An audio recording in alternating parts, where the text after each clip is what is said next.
नमस्ते, नमस्कार, जय हिंद दोस्तों। आप सभी का बहुत बहुत स्वागत है आपके अपने प्लेटफॉर्म द ऑफिसर्स एकेडमी में। साथियों, अखंड ज्योति बीपीएससी के लिए, बिहार शिक्षक भर्ती के लिए वो श्रृंखला जो आपको सफलता के मंजिल तक पहुंचाएगी, उस समय आप सभी लोगों का बहुत बहुत स्वागत है।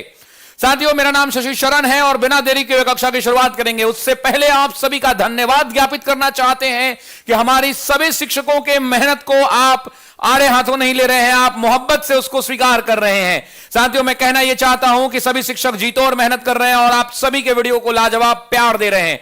जैसा कि हमने आपसे वादा किया था कि हम आपको टॉपिक वाइज प्रश्न कराएंगे जो बिहार शिक्षक भर्ती और बिहार सरकार के द्वारा आयोजित की जाने वाली प्रत्येक परीक्षा के लिए फायदेमंद होने वाली है। उसी श्रृंखला को आगे बढ़ाते हैं और मैंने कहा है कि हाथों में पड़ गए छाले हैं फिर भी कलम संभाले हैं, हां हम ऑफिसर एकेडमी वाले हैं। तो बिना देरी किए हुए आधुनिक भारत के इतिहास में पहला चैप्टर आपके सिलेबस के अंदर में जो टॉपिक है उसका नाम है भारतीय राष्ट्रीय आंदोलन। और उस भारतीय राष्ट्रीय आंदोलन का साथियों पहला टॉपिक है जिसे हम कहते हैं कांग्रेस और उससे संबंधित महत्वपूर्ण अधिवेशन।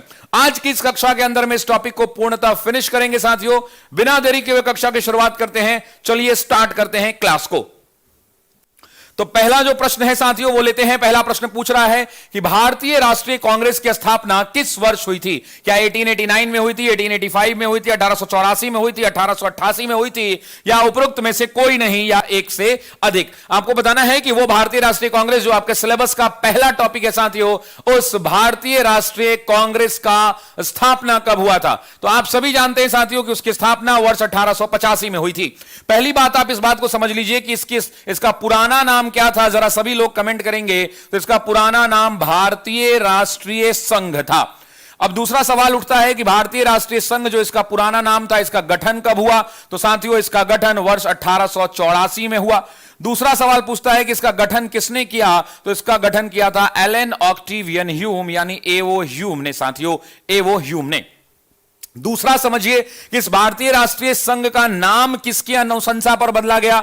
तो नाम जो है दादा भाई नौरोजी। जरा सभी लोग कमेंट करेंगे दादा भाई नौरोजी। आज से आपको टॉपिक वाइज प्रश्न मिल रहा है साथियों। दादा भाई नौरोजी की अनुशंसा पर बदला गया।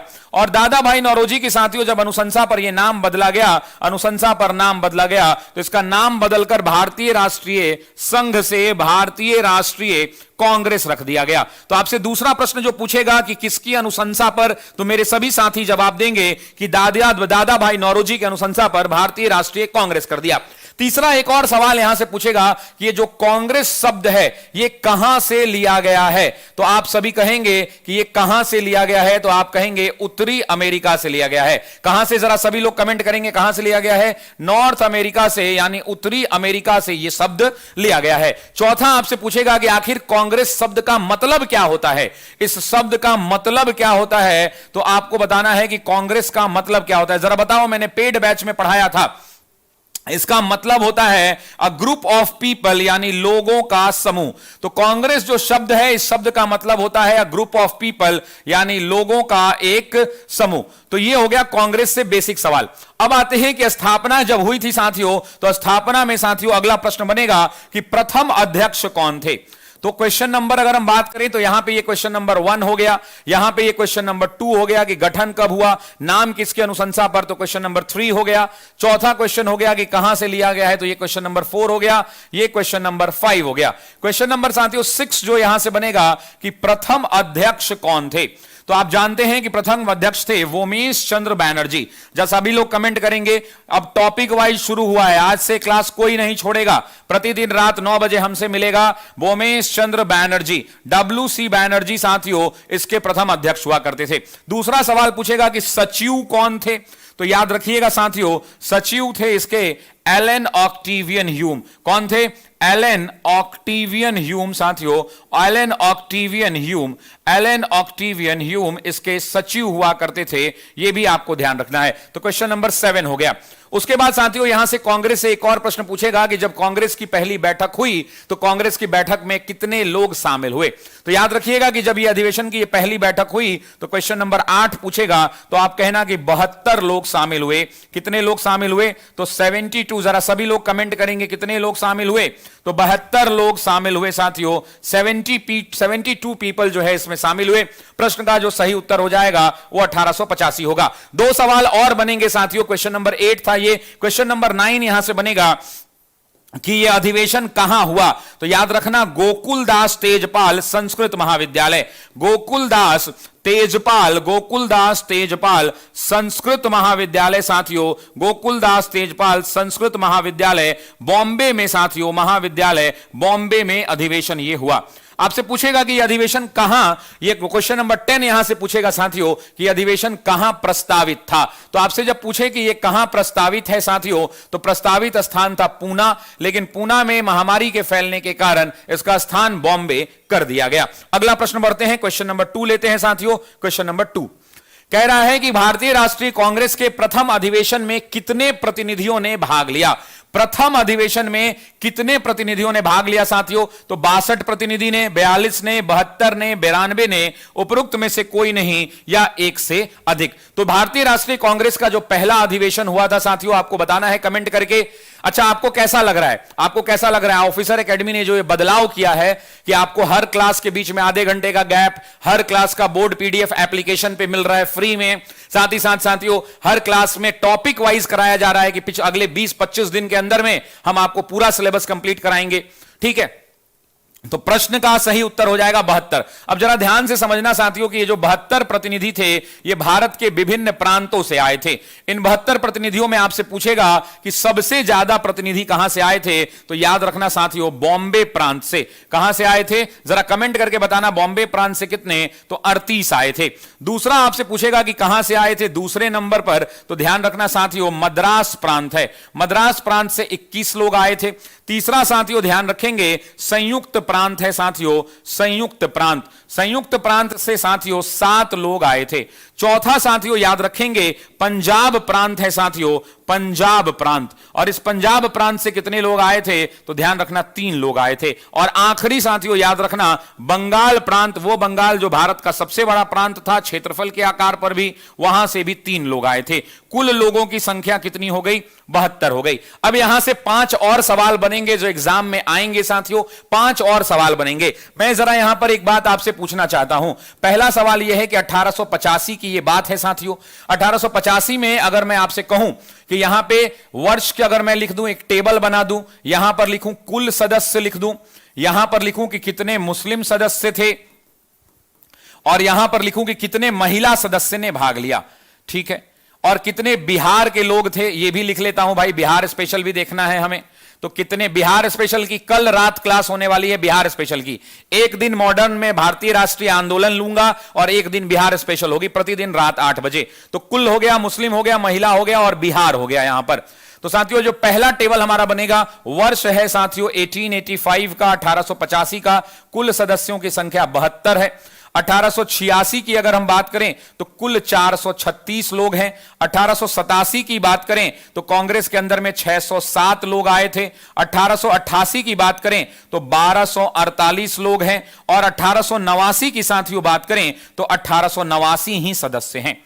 उसी हिसाब से साथियों अगर हम मुस्लिम सदस्यों की बात करें तो पहले अधिवेशन में 2 लोग आए थे, दूसरे में 33 आए थे, तीसरे में 81 आए थे, चौथे में 221 आए थे और पांचवें में 254 आए थे। तो ये मुस्लिम सदस्यों की संख्या है। महिलाओं की बात करें तो 0 0 0 0 और 6/10। क्या सबको याद है मैंने पेड बैच में पढ़ाया था कि 10 लोगों ने पंजीकरण कराया था, 10 लोगों ने पंजीकरण कराया था रजिस्ट्रेशन, जिसमें से 6 महिलाएं शामिल हुई थी। 6 महिलाएं शामिल हुई थी, यह बात आपको ध्यान रखना है। जिसमें साथियों आपको याद होगा कि बहुत सारे नेताओं की, बहुत सारे प्रतिनिधियों की पत्नियां हुआ करती थी, बहुत सारे लोगों की नेताओं की बहनें हुआ करती थी, रविन्द्रनाथ टैगोर के भी संबंधी थी, जानकीनाथ घोषाल थी, बहुत सारे लोग थे।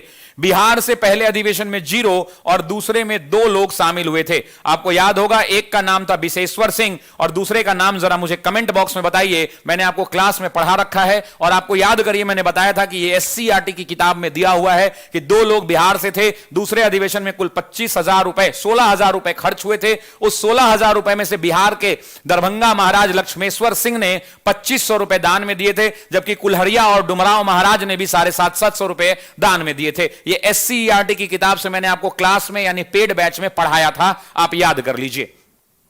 ठीक है, तो ये पूरा का पूरा टेबल हो गया। अब आपसे कुछ भी पूछेगा तो आप बता पाएंगे यस और नो, जरा बताओ यस और नो, रिवीजन बेहतरीन हो रहा है या नहीं हो रहा है, क्या रिवीजन बेहतरीन हो रहा है?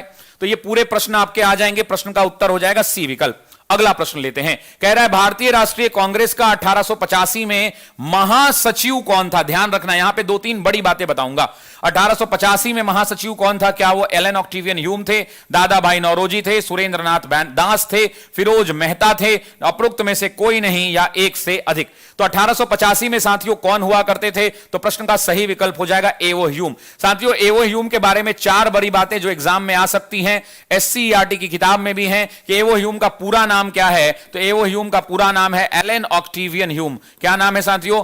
Elon Octavian Hume, Allan Octavian Hume. अब एलन ऑक्टेवियन ह्यूम की साथियों अगर हम बात करते हैं तो मूल रूप से एलन ऑक्टेवियन ह्यूम कहां के रहने वाले थे? तो आपसे पूछता है कि ये कहां के निवासी थे, जरा कमेंट करके बताना साथियों कहां के थे। तो ये स्कॉटलैंड के थे। सभी लोग कमेंट करेंगे स्कॉटलैंड। याद करना है, जब मैं बोलूं कि कमेंट करिए तो वो कमेंट इसलिए आप करिए क्योंकि वो परीक्षा में आता है, इसीलिए मैं बोलता हूं कि आप कमेंट करिए। स्कॉटलैंड के थे। भारत में ये आईसीएस अधिकारी के रूप में ज्वाइन हुए थे साथियों, भारत में ये आईसीएस अधिकारी बने थे, इस बात को ध्यान रखिएगा। अब आपसे पूछेगा कि किस कैडर में? तो बंगाल सिविल सेवा के अंदर में साथियों। कहां पे? तो बंगाल सिविल सेवा के अंदर में ये ज्वाइन हुए थे। अब आपसे पूछेगा कि ये कब ज्वाइन किए थे बंगाल सिविल सेवा? तो ध्यान रखिएगा साथियों, इन्होंने नौकरी ज्वाइन की थी 1849 में। आपसे पूछेगा कि कब रिटायर हुए साथियों? रिटायर्ड कब हुए? तो रिटायर्ड हुए 1882 में साथियों, 1882 के अंदर में। अब आगे बढ़ते हैं, दूसरी बड़ी बात कहते हैं, दूसरी बड़ी बात करते हैं यहां पे साथियों। उसके अलावा एलन ऑक्टेवियन ह्यूम की हम बात करें साथियों तो एवो ह्यूम को कांग्रेस का पिता कहा जाता है। जरा मेरे साथियों बताओ कि कांग्रेस का पिता कब घोषित किया गया? तो एलन ऑक्टेवियन ह्यूम को साथियों कांग्रेस का पिता कहा जाता है और यह 1912 के अधिवेशन में घोषित हुआ। 1912 के अधिवेशन में इनको कांग्रेस का पिता कहा गया। दूसरी बात यह भी समझना साथियों कि ये कांग्रेस के क्या बने? तो सचिव बने और ये लगातार 21 साल तक यानी 1885 से लेकर 1906 तक, यानी मैं कह सकता हूं कि लगातार 21 साल तक सचिव रहे। लगातार साथियों कितने साल तक जरा बताना, सभी लोग कमेंट करो। गांधी जी 21 साल रहे थे दक्षिण अफ्रीका और ये भी साथियों लगातार 21 वर्ष तक सचिव रहे। 21 वर्ष तक क्या रहे? तो कांग्रेस के सचिव रहे। यह बात आपको ध्यान रखना है। उसके अलावा आपसे एग्जाम में पूछेगा कि हर्मिट ऑफ शिमला किसे कहा जाता है? तो याद रखना इन्हें ही हर्मिट ऑफ शिमला की उपाधि दी गई थी। हर्मिट ऑफ शिमला की उपाधि दी गई थी। इन्हें पीपल्स फ्रेंड भी कहा जाता है साथियों, इन्हें पीपल्स फ्रेंड भी यानी लोगों का मित्र भी कहा जाता है। इन्हें लोगों का मित्र क्योंकि इनके मृदुभाषी हुआ करते थे और इससे भारत के लोग काफी ज्यादा खुश रहते थे। तीसरा साथियों, भारत में पक्षी विज्ञान का जनक भी कहा जाता है। भारत में साथियों किस चीज का जनक कहा जाता है? तो भारत में पक्षी विज्ञान का जनक कहा जाता है। पक्षी विज्ञान का जनक कहा जाता है, फादर ऑफ ऑर्निथोलॉजी कहा जाता है। इतने बातों को आपको ध्यान रखना है। एक और प्रश्न यहां से पूछेगा कि इनकी जीवनी किसने लिखी है? तो याद रखना कि एवो ह्यूम की जीवनी किसने लिखी है, यह आपसे पूछेगा। एकदम डेफिनेट क्वेश्चन बन सकता है कि एवो ह्यूम की जीवनी किसने लिखी है। तो साथियों याद रखेंगे इसकी जीवनी लिखी है विलियम बेडरवर्न ने। जरा कमेंट करो सभी लोग, जीवनी डैश विलियम बेडरवर्न। सभी लोग कमेंट करेंगे जीवनी डैश विलियम बेडरवर्न, क्योंकि इसकी जीवनी विलियम बेडरवर्न ने लिखी थी साथियों, विलियम बेडरवर्न ने। तो इतनी सारी बातें आपको ध्यान रखनी होंगी। कांग्रेस के गठन में मूल इनका हाथ था और सुरक्षा कपट के सिद्धांत के तहत, ध्यान रखेंगे सेफ्टी वॉल्व, सुरक्षा कपट के सिद्धांत के तहत इन्होंने क्या किया था? सुरक्षा कपट के सिद्धांत के तहत इन्होंने कांग्रेस का गठन करवाया था। कांग्रेस का गठन करवाया था।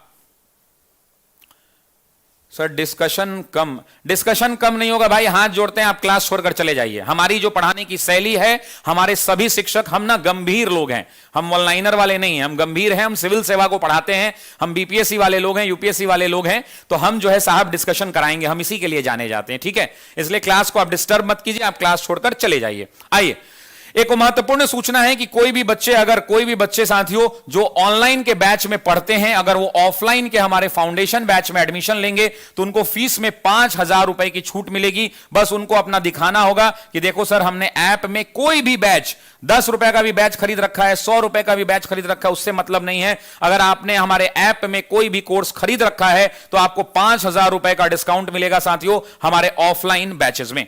अगला प्रश्न लेते हैं साथियों। अगला प्रश्न है साथियों कि निम्नलिखित में से किस आंदोलन के कारण भारतीय राष्ट्रीय कांग्रेस का विभाजन हुआ, जिसके परिणाम स्वरूप नरम दल और गरम दल का उद्भव हुआ। तो साथियों आपको बताना है कि नरम दल और गरम दल की यह बात कर रहा है साथियों, नरम दल और गरम दल की। तो बताइए, क्या वो बहिष्कार आंदोलन था, क्विट इंडिया मूवमेंट यानी भारत छोड़ो आंदोलन था, संताल आंदोलन था साथियों, और सविनय अवज्ञा आंदोलन था? आपको बताना है कि किस आंदोलन के परिणाम स्वरूप नरम दल और गरम दल में कांग्रेस बटी थी। तो आप सभी को याद होगा साथियों, प्रश्न का जो सही उत्तर हो जाएगा वो बायकॉट मूवमेंट। आपको याद होगा कि 1907 के अंदर में साथियों सूरत में अधिवेशन आयोजित हुआ था, जिसे हम सूरत अधिवेशन कहते हैं। आपसे एक प्रश्न पहला ही बनेगा कि सूरत अधिवेशन, पहला ही प्रश्न बनेगा कि यह जो 1907 का अधिवेशन था यह कहां प्रस्तावित था। आपसे पहला प्रश्न पूछा जाएगा कि यह अधिवेशन कहां प्रस्तावित था। तो साथियों ध्यान रखना, यह नागपुर में प्रस्तावित था, लेकिन इसका स्थान बदलकर कहां कर दिया गया, तो सूरत कर दिया गया। इसके अलावा यहां पे अध्यक्ष कौन थे साथियों? तो आपको याद होगा कि यहां पे अध्यक्ष थे डॉक्टर रास बिहारी घोष। कौन थे? तो डॉक्टर रास बिहारी घोष अध्यक्ष थे। आपको याद होगा साथियों कि इस अधिवेशन में, जैसे ही अधिवेशन शुरू हुआ उससे पहले एक अफवाह फैल गई, और वो अफवाह क्या थी कि जो 1906 में 4 प्रस्ताव पारित किए गए हैं, 4 प्रस्ताव पारित किए गए हैं, उन 4 प्रस्तावों जो पारित किए गए थे उनको रद्द करने वाले हैं, रद्द होगा। वो जैसे ही ये फैली कि ये प्रस्ताव जो 4 जो पारित हुए थे, जिसमें स्वदेशी बहिष्कार, राष्ट्रीय शिक्षा और स्वराज की बात थी, उसको जब रद्द किया जाएगा तो पीछे से किसी ने चप्पल चला दी, और वो चप्पल किसको लगी थी? तो फिरोज शाह मेहता को लगी। और जैसे ही वो चप्पल फिरोज शाह मेहता को लड़ी तो ये अधिवेशन रद्द कर दिया गया। मैं ध्यान से सुनना साथियों, ये अधिवेशन क्या हो गया? तो ये अधिवेशन रद्द कर दिया गया। और यहां तय हुआ कि 1908 के अंदर में साथियों मार्च महीने में कहां आयोजित होगा? इलाहाबाद में। और जब मार्च महीने के अंदर में इलाहाबाद में अधिवेशन आयोजित हुआ तो यहां पे सिर्फ उदारवादियों को बुलाया गया। अब ये इतिहासकार कहते हैं कि यहां पे सिर्फ उदारवादियों को बुलाना यह दर्शाता है कि कांग्रेस में टूट हो चुकी है और कांग्रेस जो है नरम दल और गरम दल में बट गया है। उसके बाद साथियों 1908 के इस अधिवेशन में कांग्रेस के संविधान बनाने की चर्चा हुई और कांग्रेस का संविधान बनाने के लिए बातचीत हुई, और यह तय हुआ कि हम अगले इसी वर्ष 1908 में मद्रास में मिलेंगे। और आपको याद होगा साथियों कि 1908 में मद्रास में अधिवेशन हुआ, अध्यक्ष डॉक्टर रास बिहारी थे, और यहां कांग्रेस का संविधान जो है साथियों एक्सेप्ट किया गया, कांग्रेस का संविधान स्वीकार कर लिया गया। और इसी कांग्रेस के संविधान के तहत, इसी कांग्रेस के नए संविधान के तहत सभी के सभी उग्र राष्ट्रवादियों को 7 साल के लिए, उग्र राष्ट्रवादियों के कितने साल के लिए साथियों? तो 7 वर्ष के लिए निष्कासित कर दिया गया। क्या कर दिया गया? निष्कासित कर दिया गया। 7 वर्ष के लिए निष्कासित कर दिया गया। तो यह आपको ध्यान रखना है, प्रश्न का जो सही उत्तर हो जाएगा वो बायकॉट मूवमेंट हो जाएगा। आपसे एक और सवाल पूछा जा सकता है। 8000 लोग लाइव है साथियों, इस प्यार मोहब्बत के लिए बहुत शुक्रिया। बस एक निवेदन और है कि अगर आप इस क्लास के अगर आप गुरु दक्षिणा देना चाहते हैं, आप जानते हैं कि गुरु को अगर आप गुरु दक्षिणा देना चाहते हैं तो आप इस वीडियो को लिंक मेरे लिए काम कर सकते हैं कि नहीं कर सकते हैं? पहले ये बताइए, पहले यस सर करिए या नो सर करिए कि क्या आप मेरी एक बात मानेंगे। अगर आप मुझे गुरु मानते हैं, आप गुरु दक्षिणा देना चाहते हैं, तो एक बात मनवाना चाहता हूं मैं, क्या यस और नो बताइए कि क्या आप मानेंगे, तब मैं बोलूंगा। साथियों यहां पर ध्यान रखिएगा कि यहां पे जब उग्र राष्ट्रवादियों को अलग किया गया तो पूछेगा कि ये जो अलगाव हुआ तो ये वापस एक कब हो गए। तो ध्यान रखिएगा साथियों, वापस जो है एक कब हुए, तो वापस ये दोनों 1916 में, 1916 के लखनऊ अधिवेशन में एक हुए। साथियों कहां एक हुए? लखनऊ अधिवेशन में एक हुए, जिसकी अध्यक्षता अंबिका चरण मजूमदार ने की थी, जिसकी अध्यक्षता अंबिका चरण मजूमदार ने की थी। सभी मेरे बच्चे यस सर कह रहे हैं, हुकुम करो सर कह रहे हैं। तो मैं आपसे इतना ही कहना चाहता हूं कि इस वीडियो को एक बार अपने इसके लिंक को उठाइए और लिंक को उठा के अपने एक बार व्हाट्सएप के स्टेटस में शेयर कर कर चले आइए। मैं आपका इंतजार करूंगा। खूब सारा आशीर्वाद आप सभी लोगों को। एक बार इसके लिंक को अपने व्हाट्सएप के स्टेटस में जरूर शेयर कर दीजिए ताकि किसी का भला हो जाए। चलिए अगला प्रश्न लेते हैं साथियों। नेक्स्ट प्रश्न कह रहा है कि गोपाल कृष्ण गोखले ने कांग्रेस के किस अधिवेशन में अध्यक्षता की थी? आपसे पूछ रहा है क्या वो 1901 था, 1905 था, 1912 था, 1916 था और उपरोक्त में से कोई नहीं या एक से अधिक। और जब शेयर करके आ जाए तो उसमें लिख दीजिएगा सर शेयर कर दिया, कमेंट बॉक्स में लिख दीजिएगा शेयर कर दिया। बहुत शुक्रिया। पाठक जी हैं, पाठक जी ने लिखा है कि शेयर कर दिया है। Thank you so much Pathak ji, बहुत शुक्रिया अभिषेक पाठक। आइए तो इस प्रश्न का जो सही उत्तर हो जाएगा वो बी विकल्प हो जाएगा। साथियों गोपाल कृष्ण गोखले की बात करें तो गोपाल कृष्ण गोखले में दो तीन चीजें आपको पता होनी चाहिए। अगर साथियों हम गोपाल कृष्ण गोखले की बात करते हैं तो गोपाल कृष्ण गोखले याद रखेंगे, गोखले किस विचारधारा के थे? तो ये उदारवादी नेता हुआ करते थे। किस विचारधारा के थे साथियों? तो ये उदारवादी नेता हुआ करते थे। दूसरी बड़ी बात अगर मैं गोखले की करूं, दूसरी बड़ी बात करूं तो 1905 में इन्होंने सर्वेंट ऑफ इंडिया सोसाइटी, सभी लोग कमेंट करेंगे साथियों servant of India society, servant of India society, servant of India society की इन्होंने स्थापना की थी साथियों, यह भी आपको ध्यान रखना होगा। उसके अलावा अगर इनके बारे में बात करें तो ये महात्मा गांधी के राजनीतिक गुरु भी कहे जाते हैं। ये कौन थे साथियों? तो महात्मा गांधी के, आप ध्यान रखेंगे कि ये महात्मा गांधी के राजनीतिक गुरु, महात्मा गांधी के राजनीतिक गुरु कहे जाते हैं। महात्मा गांधी के राजनीतिक गुरु कहे जाते हैं, राजनीतिक गुरु कहे जाते हैं। अब आते हैं साथियों इस प्रश्न में। अब ये बात करें अगर हम 1905 के अधिवेशन की तो साथियों 1905 के अधिवेशन को आयोजित कहां किया गया था? तो बनारस अधिवेशन कहते हैं इसे। यह अधिवेशन साथियों बनारस में आयोजित हुआ था और इस बनारस अधिवेशन में ध्यान रखेंगे कि जो बंगाल विभाजन के विरोध में प्रस्ताव पारित हुआ था, क्या हुआ था साथियों? तो बंगाल विभाजन के विरोध में, बंगाल विभाजन के विरोध में प्रस्ताव पारित हुआ। बंगाल विभाजन के विरोध में प्रस्ताव पारित हुआ, विरोध में प्रस्ताव पारित हुआ। दूसरा साथियों ध्यान रखेंगे, दूसरा ध्यान रखेंगे कि स्वदेशी और बहिष्कार आंदोलन का, स्वदेशी और बहिष्कार आंदोलन का प्रस्ताव पेश किया गया। स्वदेशी और बहिष्कार आप जानते हैं कि बंगाल विभाजन के विरोध में चलाया गया आंदोलन था, तो स्वदेशी और बहिष्कार का प्रस्ताव साथियों पेश हुआ था, प्रस्ताव पेश हुआ था। आप सबको बता दें कि बंगाल का विभाजन साथियों, बंगाल का विभाजन आप सबको बता दें, बंगाल का विभाजन साथियों हम आपको बता दें, बंगाल का आपको विभाजन बता दें कि बंगाल का विभाजन कब हुआ था, जरा बताइए प्रभावी कब हुआ था।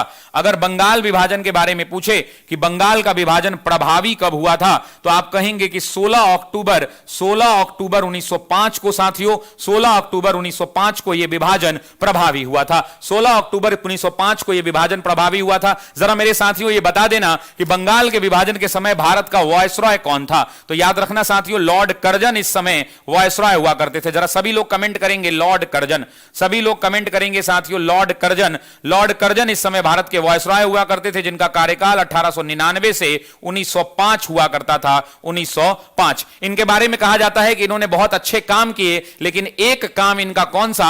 बंगाल का विभाजन इनके छवि को खराब और धूमिल कर दिया। अन्यथा साथियों इन्होंने सारे बहुत अच्छे अच्छे काम किए थे, जिन अच्छे कामों के लिए साथियों, जिन अच्छे कामों के लिए इनको जाना जाता है। इस बात को ध्यान रखिएगा। मैंने कहा है कि हाथों में पड़ गए छाले हैं फिर भी कलम संभाले हैं, हम ऑफिसर एकेडमी वाले हैं। किस्मत ने बदले पाले हैं, हम किस्मत से लड़ने वाले हैं। आंखों पर चढ़ते ज्वाले हैं, अब हम कहां रुकने वाले हैं? साथियों हम ऑफिसर एकेडमी वाले हैं। अंगारों पर चलने वाले हैं, हुंकारे हम भरने वाले हैं। निकल चुके विजय पथ पर हम तो ऐसे मत वाले हैं, हम ऑफिसर एकेडमी वाले हैं। तूफानों को मिटाने वाले हैं, खुद को भी गलाने वाले हैं। हार कहां हमने माना, हम गिर गिर कर उठने वाले हैं, हम ऑफिसर एकेडमी वाले हैं। तो कहता हूं, कलम हो तो कलाम जैसी होनी चाहिए, जज्बा हो तो पहचान अलग होनी चाहिए, तेवर अलग और खून में रवानी होनी चाहिए, होठों पर बिहार को बदलने की कहानी होनी चाहिए, दिल में जुनून, आंखों में लहू उतारना होगा,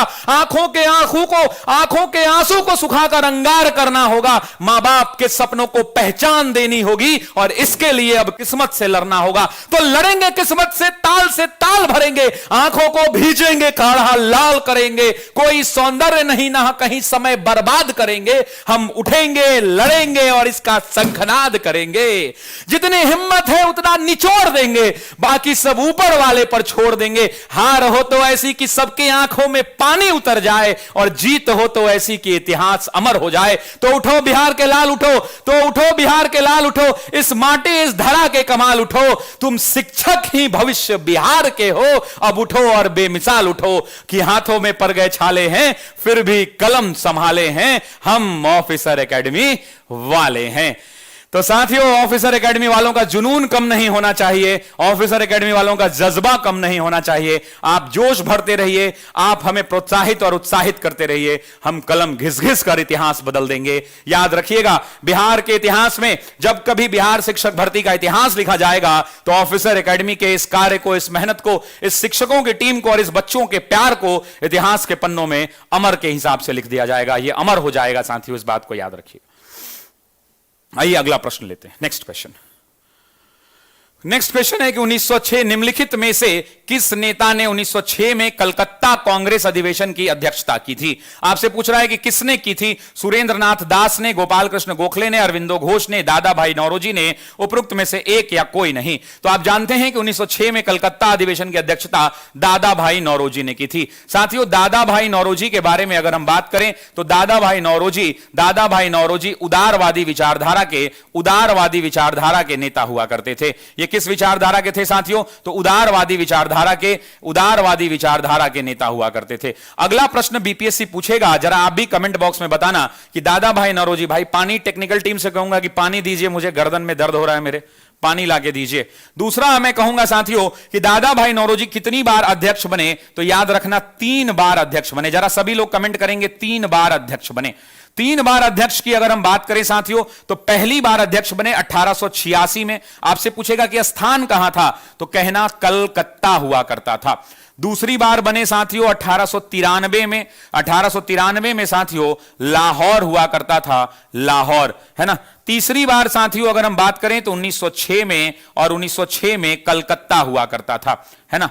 अब इसका एक ट्रिक है याद करने का, CLC याद कर लो। क्या याद करोगे? एक ट्रिक बताता हूं, एक ट्रिक है साथियों, CLC यानी कलकत्ता, लाहौर, कलकत्ता। जरा सभी लोग कमेंट करिए एक बार कमेंट बॉक्स में, सभी लोग एक बार कमेंट बॉक्स में लिखिए CLC। अगर कोई पूछे कि दादा भाई नौरोजी का अधिवेशन कहां कहां हुआ 3 बार, तो आप कहना CLC यानी कलकत्ता, लाहौर, कलकत्ता। साथियों, अब आते हैं दादा भाई नौरोजी के बारे में और बात करते हैं। दादा भाई नौरोजी ने एक किताब लिखी, उस पुस्तक का नाम था साथियों poverty and un British rule in India. उस किताब का क्या नाम है? एग्जाम का बहुत फेवरेट क्वेश्चन है, SCERT के भी किताब में है, poverty and un British rule in India. ये साथियों किताब लिखी किसने, किसकी किताब है एग्जाम में पूछता है, तो कहना दादा भाई नौरोजी की। दूसरा साथियों याद रखना, धन का बहिर्गमन सिद्धांत। धन का बहिर्गमन सिद्धांत भी इसको कहते हैं, धन का बहिर्गमन सिद्धांत भी कहते हैं, धन का निष्कासन सिद्धांत भी कहते हैं, धन का निष्कासन सिद्धांत भी कहते हैं। उसके अलावा साथियों ये दोनों नाम दादा भाई नौरोजी ने दिया। उसके अलावा साथियों पूछता है कि प्रथम भारतीय दादा भाई नौरोजी ही थे जो ब्रिटेन में चुनाव जीते थे। प्रथम भारतीय जिन्होंने ब्रिटेन में चुनाव जीता था, हाउस ऑफ कॉमन में जीत के गए थे, ब्रिटेन में चुनाव जीता था। साथियों ये बात ध्यान रखना है, प्रथम भारतीय जिन्होंने ब्रिटेन में चुनाव जीता था। उसके अलावा साथियों एक और सवाल समझिए कि ये दादा भाई नौरोजी प्रथम पारसी अध्यक्ष भी थे। कौन से अध्यक्ष थे साथियों? तो प्रथम पारसी अध्यक्ष हुआ करते थे। इस बात को आपको समझना है साथियों, समझना है। एक बड़ा अच्छा प्रश्न है, इसको आप टाइम लेके बनाइएगा साथियों, टाइम लेकर बनाइएगा। अब यह प्रश्न समझिए कि भारतीय इतिहास में निम्नलिखित घटनाओं का सही अनुक्रम पहचानना है, मतलब क्रोनोलॉजिकल ऑर्डर में है। पहला है भारत छोड़ो आंदोलन, दूसरा है सूरत विभाजन, तीसरा है बंगाल विभाजन, चौथा है राजधानी का कलकत्ता से दिल्ली स्थानांतरण। आपसे पूछ रहा है साथियों, इस बात को ध्यान रखिएगा। सर मैंने स्टेटस में लगा दिया है। अर्जुन जी बहुत शुक्रिया मेरे भाई अर्जुन भाई, मेरे बहुत शुक्रिया, आपने मेरे इस लिंक को स्टेटस में शुक्र शेयर किया है। आपको सरस्वती मैया आप पर खूब आशीर्वाद बना के रखें और आपको ईश्वर से प्रार्थना करेंगे कि सफलता के अग्रिम पंक्ति में आपको खड़ा करें। तो चलिए अर्जुन भाई बहुत शुक्रिया। अब आप समझिए साथियों कि निम्नलिखित घटनाओं का सही अनुक्रम पहचानना है। तो आप जानते हैं कि बंगाल का विभाजन साथियों 16 अक्टूबर 1905, या सिर्फ वर्ष ले लेते हैं तो आप सभी जानते हैं कि बंगाल का विभाजन साथियों 1905 में हुआ।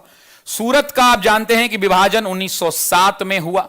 भारत छोड़ो आंदोलन साथियों आपको पता है कि 1942 में हुआ और राजधानी का दिल्ली स्थानांतरण साथियों 1912 में लागू हुआ। अब इस बात को समझिए कि यहां 1912 के अंदर में आप जानते हैं कि दिल्ली दरबार का आयोजन किया गया। क्या आयोजन हुआ साथियों? दिल्ली दरबार का आयोजन हुआ। इस पे चर्चा करेंगे। तो जरा अरेंज करिए। तो सबसे पहले आ जाएगा 3, फिर आएगा 2, फिर आएगा 4, फिर आएगा 1। प्रश्न का सही उत्तर हो जाएगा साथियों बी विकल्प। बी विकल्प इस प्रश्न का साथियों सही उत्तर हो जाएगा। अब समझिए कि आपसे पूछेगा कि दिल्ली दरबार क्या था। तो साथियों दिल्ली दरबार एक शाही आयोजन हुआ करता था।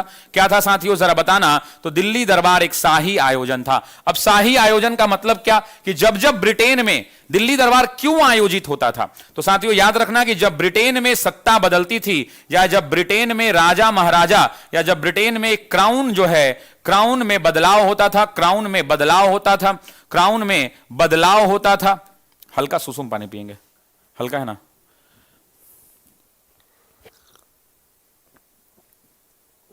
प्रशांत भाई बहुत शुक्रिया, thank you Prashant, thank you so much.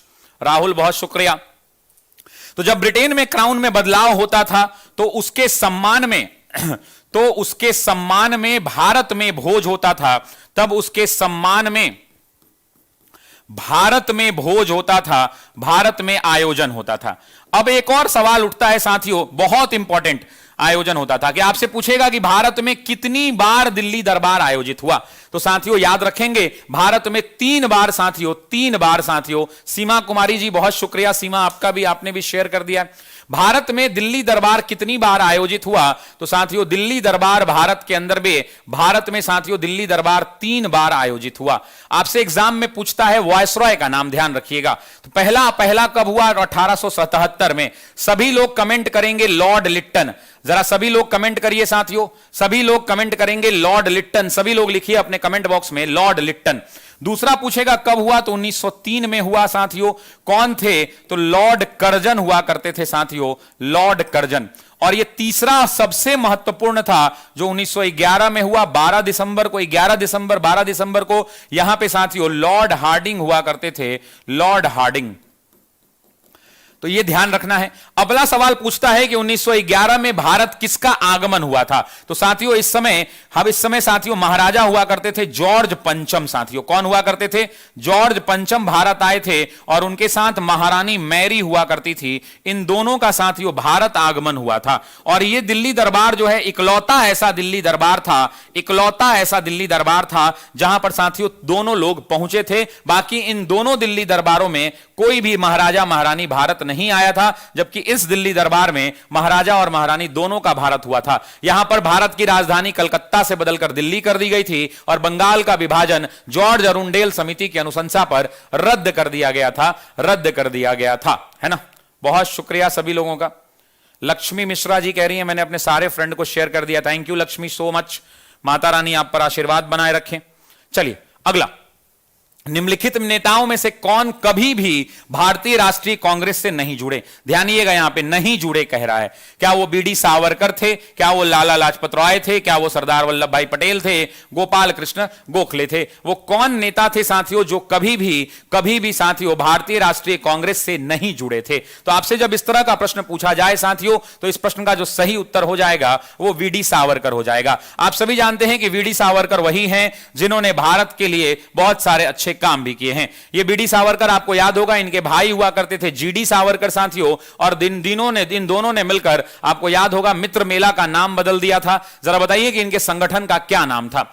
उसके अलावा साथियों बात करें तो लाला लाजपत राय आप जानते हैं कि कांग्रेस के सदस्य थे और 1919 में इन्होंने कलकत्ता में विशेष अधिवेशन में साथियों, कलकत्ता में विशेष अधिवेशन की अध्यक्षता की थी, विशेष अधिवेशन की अध्यक्षता की थी। इन्हें शेरे पंजाब कहा जाता था। इन्हें किस नाम से जाना जाता था जरा बताओ? तो इन्हें शेरे पंजाब कहा जाता था, इस बात को भी ध्यान रखेंगे। इनकी मृत्यु आपको याद होगा, डेट सभी लोग कमेंट करेंगे, 17 नवंबर 1928 को साथियों साइमन कमीशन का विरोध प्रदर्शन करते समय, याद रखेंगे कि साइमन कमीशन का विरोध करते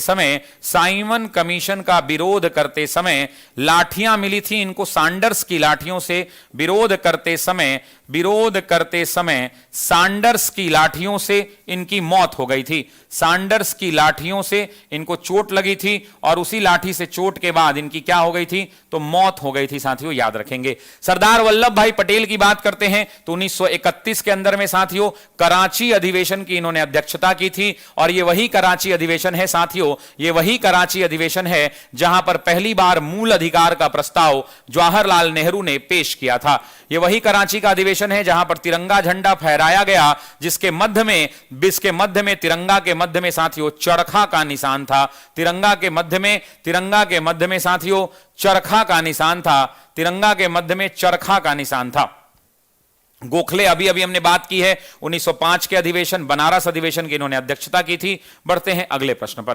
क्वेश्चन नंबर है साथियों 9 साथियों, ध्यान रखेंगे। निम्नलिखित में से कौन उग्र राष्ट्रवादी नेता नहीं है? निम्नलिखित में से कौन साथियों उग्र राष्ट्रवादी नेता नहीं है? क्या वो बिपिन चंद्र पॉल हैं? क्या वो बाल गंगाधर तिलक हैं? लाला लाजपत राय हैं? दादा भाई नौरोजी हैं? देखिए साथियों, उग्र राष्ट्रवादी की जब आप बात करते हैं तो ये उग्र राष्ट्रवादी वो हैं साथियों, उग्र राष्ट्रवादी वो हैं जो 3P पॉलिसी का पालन नहीं करते हैं। जो 3P पॉलिसी हमने क्लास में पढ़ा था, 3P पॉलिसी का पालन नहीं करते हैं। आपको याद होगा कि 3P पॉलिसी के अनुसार पहला P क्या होता है? जरा कमेंट करके बताना। पहला P होता है प्रेयर, यानी याचना साथियों, याचना करना। दूसरा साथियों P का मतलब क्या होता है? तो पिटीशन होता है साथियों, पिटीशन होता है यानी स्मरण पत्र देना, स्मरण पत्र देना। और तीसरा P का मतलब क्या होता है? तो तीसरे P का मतलब प्रोटेस्ट होता है, यानी संवैधानिक दायरों में रहकर प्रदर्शन करना। तो ये उदारवादियों की विचारधारा नहीं थी, संवैधानिक दायरों में रहकर प्रदर्शन करना।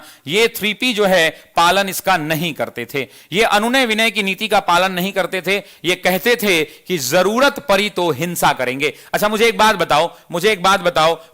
बताओ कि बाल गंगाधर तिलक 1908 में कितने साल के लिए जेल भेजे गए थे? जरा कमेंट बॉक्स में भरो तो। कमेंट बॉक्स बहुत आराम से ठंडा है।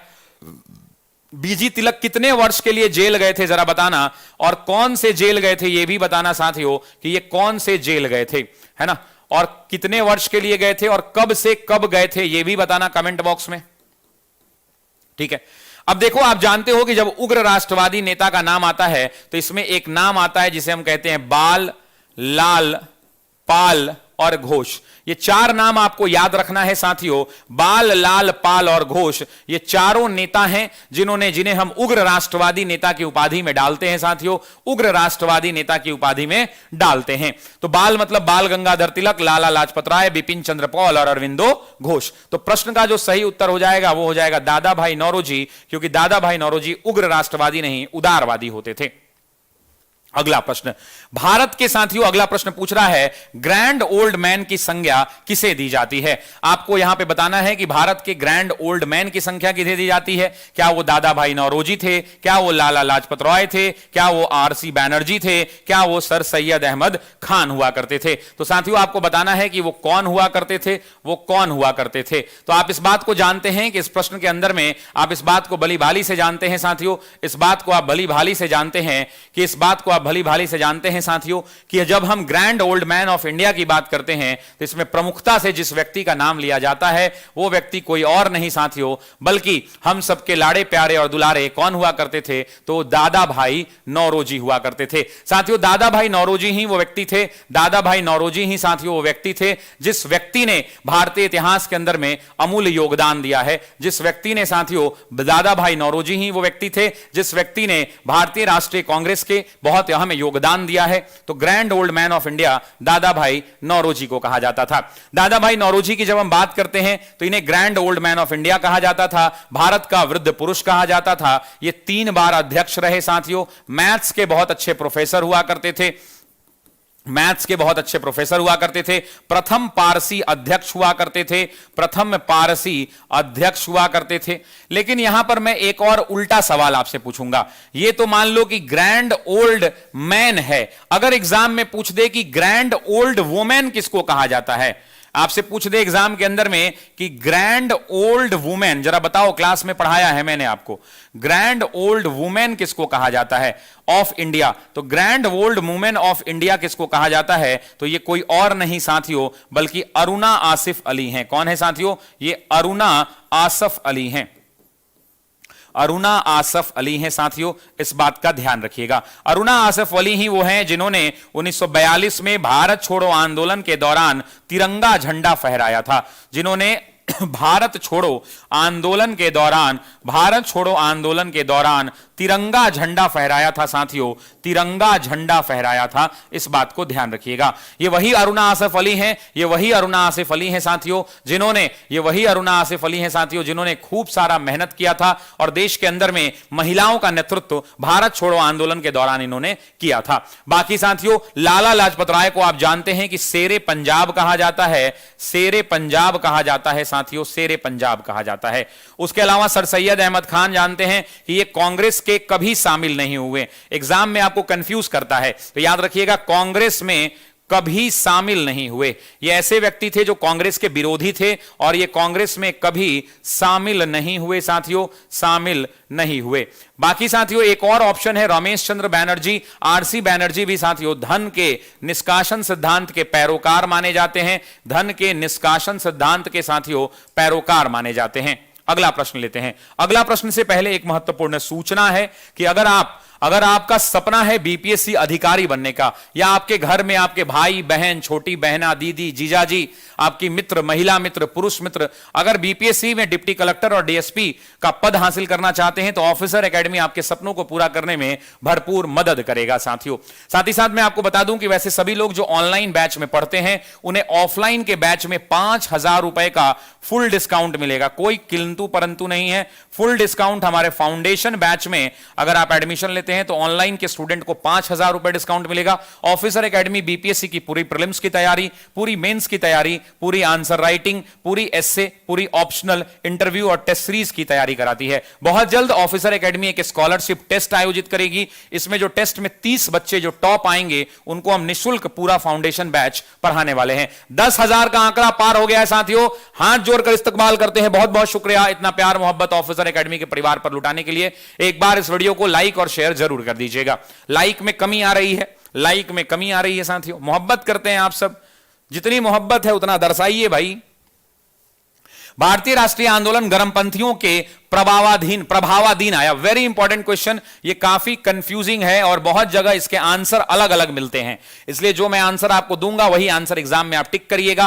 कह रहा है कि Indian national movement came to be dominated by the extremist after, किसके बाद? 1906 के बाद, 1909 के बाद, 15 के बाद, 18 के बाद, उपरोक्त में से कोई नहीं या एक से अधिक। तो साथियों जो ऑप्शन विकल्प दिख रहे हैं इसके अनुसार 1906 होना चाहिए, क्योंकि आप जानते हैं कि उग्र उदारवादी जो हुआ करते थे, उदारवादी और उग्र राष्ट्रवादी में मतभेद आए। उदारवादी साथियों 1905 में जब बंगाल का विभाजन हुआ तो 1905 में बंगाल के विभाजन के बाद साथियों इनका काफी ज्यादा विरोध हुआ और इनके इस विचारधारा का जब डाउनफॉल होगा तो इसी विचारधारा के बाद साथियों उग्र राष्ट्रवादी विचारधारा फैलेगी। और उग्र राष्ट्रवादी विचारधारा के जो लोग होंगे, जिसमें आपको पता है कि लाल होंगे, जिसमें आपको पता है कि बाल होंगे, जिसमें आपको पता है कि पाल होंगे यानी बिपिन चंद्र पॉल, और जिसमें आपको पता है कि घोष होंगे। इस बात को ध्यान रखेंगे। बाकी एक सवाल और बताता हूं, एग्जाम में पूछेगा कि उदारवादियों की विचारधारा कैसी थी, तो आप कहना अनुनय विनय की राजनीति करते थे। ये क्या करते थे साथियों? अनुनय विनय की राजनीति करते थे। सभी लोग कमेंट करो अनुनय विनय, सभी लोग कमेंट करो अनुनय विनय की राजनीति करते थे। अनुनय विनय का मतलब होता है हाथ जोड़कर अपनी बातों को मनवाना। कैसे होता है कि सर प्लीज कर दीजिए ना, सर प्लीज कर दीजिए ना। तो ये जो अनुनय विनय की राजनीति है, हाथ जोड़कर प्रार्थना पूर्वक, प्रेम पूर्वक संवैधानिक दायरे में रहकर प्रदर्शन करना और अपनी बातों को मनवाना, बार बार स्मरण पत्र देना, ऐसे तमाम तरीके साथियों यहां पे इस्तेमाल किए जाते थे। 1906 इस प्रश्न का सही उत्तर हो जाएगा। अच्छा, एक सवाल का जवाब दीजिए, 1906 में किसका गठन हुआ था? पहला ऑप्शन है कांग्रेस का, दूसरा ऑप्शन है मुस्लिम लीग का, तीसरा ऑप्शन है हिंदू महासभा का, तीसरा ऑप्शन है हिंदू महासभा का। मैं अपने से एक सवाल बना रहा हूं, हिंदू महासभा का। और चौथा ऑप्शन है यूनियनिस्ट पार्टी का।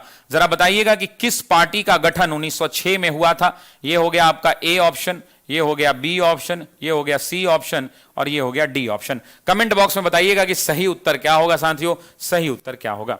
अगला प्रश्न लेते हैं, नेक्स्ट क्वेश्चन साथियों। कह रहा है 1908 में 6 वर्ष कारावास की सजा स्वतंत्रता संग्राम के किस उग्रवादी नेता को दी गई थी? आपसे बोल रहा है 6 वर्ष की सजा बिपिन चंद्र पॉल को, अरविंदो घोष को, लाला लाजपत राय को, बाल गंगाधर तिलक को, और उपरोक्त में से कोई नहीं। तो आप सभी जानते हैं साथियों कि बंगाल विभाजन के बाद आपको याद है कि सूरत का अधिवेशन हुआ था, और इसी सूरत अधिवेशन के बाद साथियों याद होगा मैंने आपको पढ़ाया था कि 1907 के अंदर में सूरत अधिवेशन हुआ। यहां कांग्रेस में साथियों टूट हुई थी और कांग्रेस 2 ढर्रे में बट गई, एक था नरम दल और दूसरा था साथियों गरम दल। यहां पर इस टूट का फायदा साथियों, इस टूट का फायदा अंग्रेजों ने उठाया। टूट का फायदा किसने उठाया? तो टूट का फायदा अंग्रेजों ने उठाया, फायदा अंग्रेजों ने उठाया। और क्या फायदा उठाया? तो उन्होंने या तो सभी बड़े नेताओं को गिरफ्तार कर जेल भेज दिया, या ये देश छोड़कर चले गए। जैसे लाला लाजपत राय साथियों देश छोड़कर चले गए, देश छोड़कर देश से बाहर चले गए, अंडमान भेजा जा रहा था। उसी तरह से बिपिन चंद्र पॉल ने भी क्या किया साथियों? तो बिपिन चंद्र पॉल भी देश छोड़कर चले गए, जेल भेज दिए गए। जेल भेजने के बाद निकले तो फिर उसके बाद शांत हो गए। अरविंदो घोष, आपको पता है कि इनके ऊपर अरविंदो घोष हैं साथियों, यहां डिस्कस कर देते हैं। अरविंदो घोष के ऊपर अलीपुर बम कांड का मुकदमा हुआ, और अलीपुर बम कांड आपको याद होगा मैंने पढ़ाया है कि अलीपुर बम कांड में साथियों मानिक तल्ला में बम फैक्ट्री के अंदर में बम कांड हुआ, जिसमें 34 लोग गिरफ्तार किए गए। अलीपुर बम कांड में इनकी पैरवी किसने की, एग्जाम में पूछता है तो आप कहना कि हाथों में पड़ गए छाले हैं फिर भी कलम संभाले हैं, हम ऑफिसर एकेडमी वाले हैं। यहां पे चितरंजन दास ने इनकी पैरवी की, और जब ये जेल से बाहर निकले तो इन्होंने राजनीति से संन्यास ले लिया। और कहां चले गए? तो याद रखना पौंडीचेरी चले गए, जिसे आप पुडुचेरी कहते हैं। और पुडुचेरी में एक आश्रम बनाया, एग्जाम में पूछता भी है तो कहना ओरोविलो आश्रम साथियों। कौन सा आश्रम? तो ओरोविलो आश्रम साथियों, ओरोविलो आश्रम इन्होंने बनाया था। इस प्रश्न का जो सही उत्तर हो जाएगा, उग्रवादी नेता को किसको दी गई थी? तो आपको याद होगा तिलक को दी गई थी। तिलक साथियों याद रखेंगे मेरे दोस्तों, याद रखेंगे कि बाल गंगाधर तिलक के ऊपर सिडिशन एक्ट यानी देशद्रोह का मुकदमा लगा था। देशद्रोह का मुकदमा इसलिए लगा था साथियों, देशद्रोह का मुकदमा इसलिए लगा था कि इन्होंने अपनी पत्रिका में एक लेख लिखा था। इन्होंने अपनी पत्रिका मराठा और केसरी में एक बम की राजनीति पर एक लेख लिखा था। इसी लेख के आधार पर, इसी आर्टिकल के आधार पर इन पे देशद्रोह का मुकदमा हुआ, और 1908 से लेकर 1914 तक 6 वर्षों तक ये जेल में रहे। और वो जेल था साथियों कौन सा? तो बर्मा का मांडले जेल। मांडले जेल कहां है? तो वर्मा में है साथियों। और ये वर्मा आज क्या कहते हैं? तो इसको म्यांमार कहते हैं साथियों, इसको म्यांमार के नाम से जाना जाता है। और यहीं से निकलने के बाद तिलक ने क्या किया था? तो होम रूल की शुरुआत की थी साथियों, होम रूल की शुरुआत की थी साथियों। क्या किया था? तो होम रूल की शुरुआत की थी, जिसका उद्देश्य ब्रिटिश शासन के अधीन स्वशासन की प्राप्ति करना था। अगला प्रश्न लेते हैं साथियों, नेक्स्ट क्वेश्चन। निम्नलिखित में से कौन कभी भी भारतीय राष्ट्रीय कांग्रेस का अध्यक्ष नहीं चुना गया? देखिए नहीं वाले को बड़ा ध्यान से देखना है, नहीं वाले को साथियों बड़ा ध्यान से देखना है, नहीं वाले को साथियों क्या करना है? तो बड़ा ध्यान से देखना है। क्योंकि एक बात समझिएगा साथियों, है ना, एक बात समझिएगा,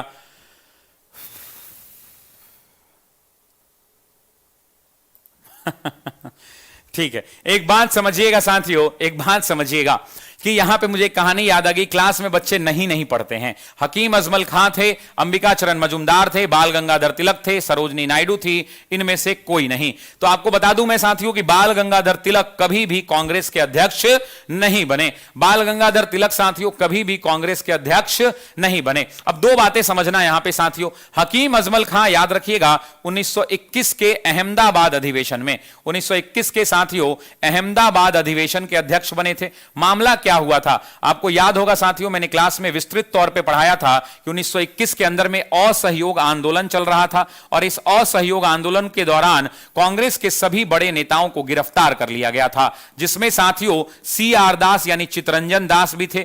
हालांकि इस अधिवेशन के अंदर में चितरंजन दास ही अध्यक्ष चुने गए थे, लेकिन चितरंजन दास साथियों जेल में थे और चितरंजन दास के साथियों जेल में रहने के कारण, जेल में साथियों रहने के कारण, जेल में रहने के कारण इनके जगह पर अध्यक्ष कौन बने थे, जरा कमेंट करो। अध्यक्ष का चुनाव कौन था? इस 1921 के अधिवेशन में चितरंजन दास अध्यक्ष बने थे, लेकिन चूंकि ये व्यक्ति जेल में थे तो जेल में रहते हुए पहली बार कांग्रेस के अध्यक्ष कोई निर्वाचित हुए तो वो कौन थे? तो वो चितरंजन दास थे साथियों, इस बात का ध्यान रखिएगा। उसके बाद साथियों यहां पे एग्जाम में पूछता है कि जब ये जेल में थे तो इनका अध्यक्षीय भाषण किसने पढ़ा था? क्लास में मैंने पढ़ाया है कि इनका अध्यक्षीय भाषण, जरा कमेंट करके बताइए अध्यक्षीय भाषण किसने पढ़ा था? तो अध्यक्षीय भाषण साथियों सरोजनी नायडू ने पढ़ा था। सरोजनी नायडू ने जेल से, इन्होंने CR दास ने जेल से पन्ना लिख के भेजा था और सरोजनी नायडू ने यह पन्ना पढ़ा था साथियों, आपको मैं बता चुका हूं। दूसरा अंबिका चरण मजुमदार की बात कर ले साथियों, तो अंबिका चरण मजुमदार आप जानते हैं कि 1916 के महत्वपूर्ण लखनऊ अधिवेशन के अध्यक्ष थे साथियों, और यह वही लखनऊ अधिवेशन है जहां गरम दल और नरम दल एक हुए, जहां पर मुस्लिम लीग और कांग्रेस एक हुई, जिनके बीच समझौता कराया जिन्ना ने साथियों, जिन्ना ने समझौता कराया और तिलक थे।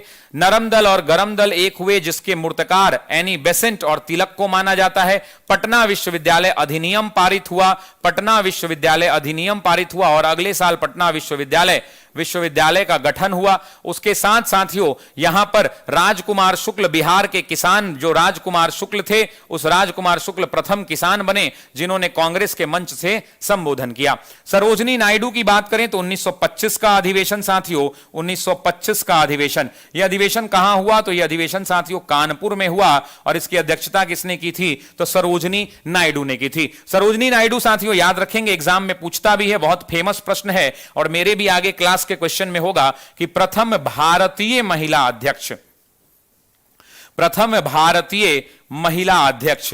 तो साथियों जब भी पूछे प्रथम भारतीय महिला अध्यक्ष तो याद रखिएगा एनी बेसेंट होगा। जरा कमेंट करके बताइए कि प्रथम महिला अध्यक्ष कौन होगा, प्रथम महिला अध्यक्ष कौन होगा ये बताइए। तो एनी बेसेंट का नाम लिया जाता है साथियों, एनी बेसेंट का। अगला प्रश्न देखते हैं। स्वराज मेरा जन्मसिद्ध अधिकार है और मैं इसे लेकर ही रहूंगा, किसने कहा था? क्या वो अंबिका चरण मजुमदार थे? क्या वो अरविंदो घोष थे? क्या वो बाल गंगाधर तिलक थे और सुभाष चंद्र बोस थे? तो साथियों इस प्रश्न का जो सही उत्तर हो जाएगा वो C विकल्प हो जाएगा। आपको याद होगा मैंने क्लास में आपको पढ़ाया है, क्लास में पढ़ाया। जानते हैं एक बात कहूं, जो हमने पेड बैच में, ईमानदारी से बताइएगा कि पेड बैच में कैसी पढ़ाई हुई है। हाथ जोड़ के सरस्वती मैया के नाम पर बाजे, झूठ मत बोलिएगा, सच सच बताइएगा कि पेड बैच हमने 1 महीना पहले सिलेबस खत्म कर दिया। पढ़ाई कैसी हुई है पेड बैच के? अगर छात्र क्लास में हैं तो आप ईमानदारी से बताइएगा कि आप पेड बैच में आपकी पढ़ाई कैसी हुई है, झूठ मत बोलिएगा।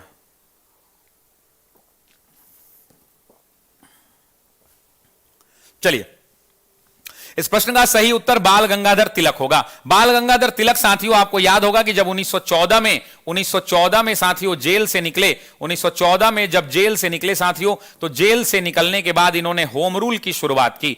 जेल से निकले तो जेल से निकलने के बाद उन्होंने होम रूल लीग आंदोलन का नींव रखा और होम रूल लीग आंदोलन के तहत साथियों इन्होंने होम रूल की शुरुआत की। होम रूल की शुरुआत इन्होंने कब की थी? तो 28 अप्रैल को की थी साथियों, 28 अप्रैल 1916 को की थी। इन्होंने अपना हेडक्वार्टर यानी मुख्यालय, एग्जाम में पूछेगा कि मुख्यालय कहां बनाया, तो याद रखिएगा इन्होंने मुख्यालय बनाया पूना के अंदर में। इन्होंने शुरुआत कहां से की साथियों? तो याद रखेंगे कि शुरुआत किया इन्होंने बेलगाम से। कहां से किया साथियों? बेलगाम से शुरुआत किया। बेलगाम कहां है? तो कर्नाटक में है साथियों। बेलगाम कर्नाटक के अंदर में है, कर्नाटका में साथियों बेलगाम। इतिहास गवाह रहेगा। बहुत अच्छी पढ़ाई हुई है, थैंक यू सो मच मेरे भाई। जो भी सच्चाई है वही बोलिए, झूठ नहीं, सच बात बोलिए, क्योंकि आपको ही पता है कि ऑफिसर एकेडमी ने आपके लिए कितना मेहनत किया है। और इसके बाद बीपीएससी के लिए भी मेहनत करेंगे साथियों, क्योंकि हम लोग बीपीएससी के लिए ही बने हैं। शुरुआत के बाद यहां से एग्जाम में एक और सवाल पूछता है कि इसके अध्यक्ष कौन बने थे। तो सभी लोग नाम कमेंट करेंगे, जोसेफ बैपिस्टा। सभी लोग जरा कमेंट करिए मेरे साथियों, जोसेफ बैपिस्टा, ये इंपॉर्टेंट नाम है, सभी लोग कमेंट करेंगे। सभी का मतलब सभी लोग कमेंट करेंगे। सचिव कौन बने? तो याद रखिएगा एनसी केलकर बने साथियों, एनसी केलकर इसके सचिव बने।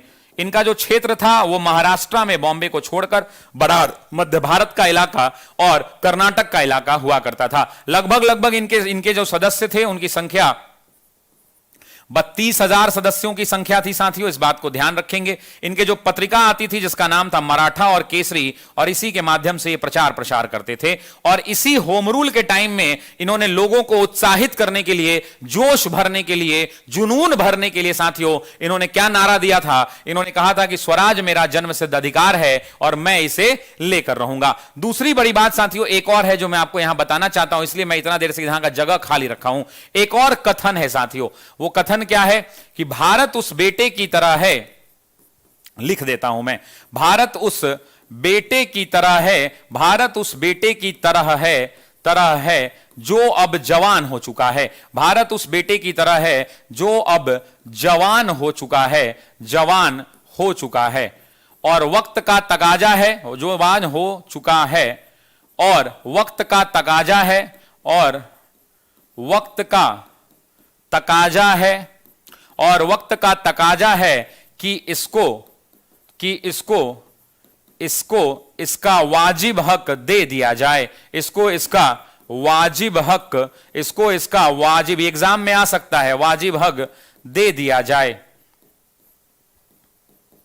अन्यथा यह लड़कर लेना जानता है, अन्यथा यह लड़कर लेना जानता है। तो ये कथन भी किसका है? तो ये कथन भी तिलक का है। भारत उस बेटे की तरह है जो अब जवान हो चुका है, और वक्त का तकाजा है कि, एक सेकेंड, वक्त का तकाजा है कि इस, यहां पे एक लाइन छूट गया, वक्त का तकाजा है कि इसको इसके पालक की, यहां पे एक वर्ड लगा लीजिए, इसके पालक, पालक का मतलब जो इसको पाल रहा है यानी ब्रिटिश, इसके पालक इसको इसका वाजिब हक दे दे, अन्यथा ये लड़कर जानता है। ये कथन किसने दिया है? तो कमेंट करें सभी लोग, तिलक ने दिया है साथियों, तिलक ने दिया है। बढ़ते हैं अगले प्रश्न की ओर, नेक्स्ट क्वेश्चन। बहुत बढ़िया सवाल है साथियों, नेक्स्ट क्वेश्चन। भारतीय असंतोष के पिता के रूप में बाल गंगाधर तिलक को किसने कहा था? फादर ऑफ इंडियन अनरेस्ट किसने कहा था साथियों? भारतीय असंतोष का पिता, क्या वो लॉर्ड लिट्टन थे, क्या वो जॉर्ज पंचम थे, क्या वो वैलेंटाइन सिरोल थे, क्या वो हेनरी कॉटन थे, या उपरोक्त में से कोई नहीं, या एक से अधिक? तो आपको पता है कि फादर ऑफ इंडियन अनरेस्ट साथियों, फादर ऑफ इंडियन अनरेस्ट किसने कहा था, आपसे ये पूछकर बताया जा रहा है, आपसे पूछा जा रहा है। तो प्रश्न का जो सही उत्तर हो जाएगा वैलेंटाइन सिरोल हो जाएगा। और आपको याद होगा कि इस पर तिलक पर मुकदमा भी हो गया था, और याद होगा आपको कि तिलक पर जब मुकदमा हुआ था, और इसी मुकदमा लड़ने के लिए तिलक जो है होम रूल को छोड़कर कहां जाएंगे? मुकदमा लड़ने साथियों, मुकदमा लड़ने तिलक जो है होम रूल को बीच में छोड़कर, होम रूल को बीच में, इसीलिए तो होम रूल कमजोर पड़ गया, होम रूल को बीच में छोड़कर लंदन चले जाएंगे, छोड़कर लंदन जाएंगे। आपको याद होगा ये कहां जाएंगे? तो लंदन जाएंगे साथियों, लंदन जाएंगे। बाकी लॉर्ड लिट्टन की बात कर लें तो लॉर्ड लिट्टन भारत के वायसरॉय थे। जरा कमेंट करके बताइए, सभी लोग कमेंट करिए 1876 से 1880, क्योंकि एग्जाम में पूछता है कि कब से कब तक रहे, तो भारत के वायसरॉय रहे 1876 से लेकर 1880 तक साथियों, 18 से 80 तक, है ना। दूसरा, जॉर्ज पंचम, आपको पता है कि 1910 में ब्रिटेन के अंदर में क्या चुने गए? तो ब्रिटेन के राजा चुने गए साथियों, ब्रिटेन के राजा चुने गए, ब्रिटेन के राजा। हेनरी कॉटन आपको याद होगा साथियों, कांग्रेस के अध्यक्ष बने थे, कांग्रेस के अध्यक्ष बने थे, कांग्रेस के अध्यक्ष बने थे। हकीम अजमल खां भी अध्यक्ष बने थे, और भी बहुत सारे लोग कांग्रेस के अध्यक्ष बने हैं। एक और महत्वपूर्ण घोषणा है साथियों आप सभी लोगों के लिए कि ऑफिसर्स एकेडमी सपने देखने हैं तो बड़े देखिए, क्योंकि ऑफिसर्स एकेडमी साथियों बीपीएससी के लिए स्कॉलरशिप टेस्ट लेकर के आया है। इस स्कॉलरशिप टेस्ट के बाद हम एक टॉपर बैच बनाएंगे और इस टॉपर बैच के अंदर में इस टेस्ट में टॉप 30 लोगों को पूर्णतः फ्री का मतलब पूरा फ्री, एक भी रुपया नहीं, कोई रजिस्ट्रेशन वगैरह कुछ नहीं, पूर्णतः साथियों ये फ्री क्लास मिलेगी, जिसके अंदर में हम इनको बीपीएससी का प्रीलिम्स, बीपीएससी का मेंस, बीपीएससी का एस्से और बीपीएससी का इंटरव्यू, मतलब उनमें उनको जो है पैसे जो है बाधा नहीं बनेगी। इन सभी चीज की निःशुल्क तैयारी हम कराएंगे। बहुत जल्द इस बैच के बारे में हम लोग घोषणा करने वाले हैं साथियों, बहुत जल्द हम लोग घोषणा करने वाले हैं। Thank you so much everyone. भाई सर मैंने स्टेटस में आपका वीडियो का लिंक शेयर कर दिया है, thank you so much Nishant भाई, थैंक यू। नेक्स्ट आइए अगला प्रश्न, भारतीय राष्ट्रीय कांग्रेस का 27वां अधिवेशन किस स्थान पर हुआ? 27वां अधिवेशन किस स्थान पे हुआ? क्या वो गया है, क्या वो भागलपुर है, क्या वो रामगढ़ है, क्या वो बांकीपुर है? आपसे पूछ रहा है कि कांग्रेस का 27वां अधिवेशन साथियों किस स्थान पे हुआ। तो आप दो चीज समझ लीजिए साथियों कि बिहार में जो कुल अधिवेशन हुए, उन बिहार में कुल अधिवेशनों की संख्या हुई 3। कितने अधिवेशन हुए? 3 अधिवेशन बिहार में हुए। और 27वें अधिवेशन का जब नाम आता है तो प्रश्न का सही उत्तर हो जाएगा बांकीपुर।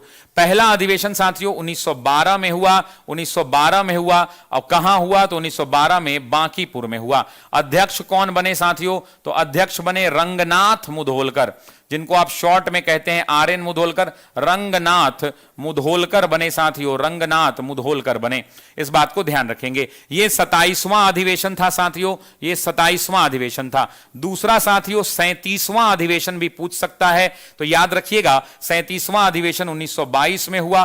कहां हुआ साथियों? तो गया में हुआ। और इसके अध्यक्ष कौन बने? तो चित्तरंजन दास बने साथियों, चित्तरंजन दास बने। तीसरा जो है 52वां अधिवेशन, 53वां अधिवेशन था साथियों, या 52वां, मैं कंफ्यूज कर रहा हूं। कल ही आप लोगों को बिहार स्पेशल में मैंने पढ़ाया है, जरा कमेंट करके बता दीजिए। ठीक है, 53वां अधिवेशन मान लेते हैं तो 1940 में हुआ, बिहार में हुआ साथियों। रामगढ़ जो अभी झारखंड में है उस समय बिहार हुआ करता था। और मौलाना अबुल कलाम आजाद साथियों इसके अध्यक्ष बने, मौलाना अबुल कलाम आजाद, मौलाना अबुल कलाम आजाद अध्यक्ष बने। एक और चीज यहां पे बिहार स्पेशल का मैं आपको बताना चाहता हूं। एग्जाम में एक सवाल पूछेगा बिहार स्पेशल का साथियों, एग्जाम में एक सवाल पूछेगा बिहार स्पेशल का। बिहार स्पेशल से सवाल पूछेगा कि आप सभी लोग आंसर बताइए। कल ही मैंने पेड बैच में पढ़ाया है, कल ही मैंने आपको पढ़ाया है, बताइएगा जरा कि बिहार प्रांतीय कांग्रेस का गठन कब हुआ? बिहार प्रांतीय कांग्रेस का गठन कब हुआ साथियों? आपसे मैं पूछ रहा हूं कि बिहार प्रांतीय कांग्रेस का गठन कब हुआ? तो आप सभी जानते हैं कि इसका गठन 1908 में हुआ, 1908 में हुआ।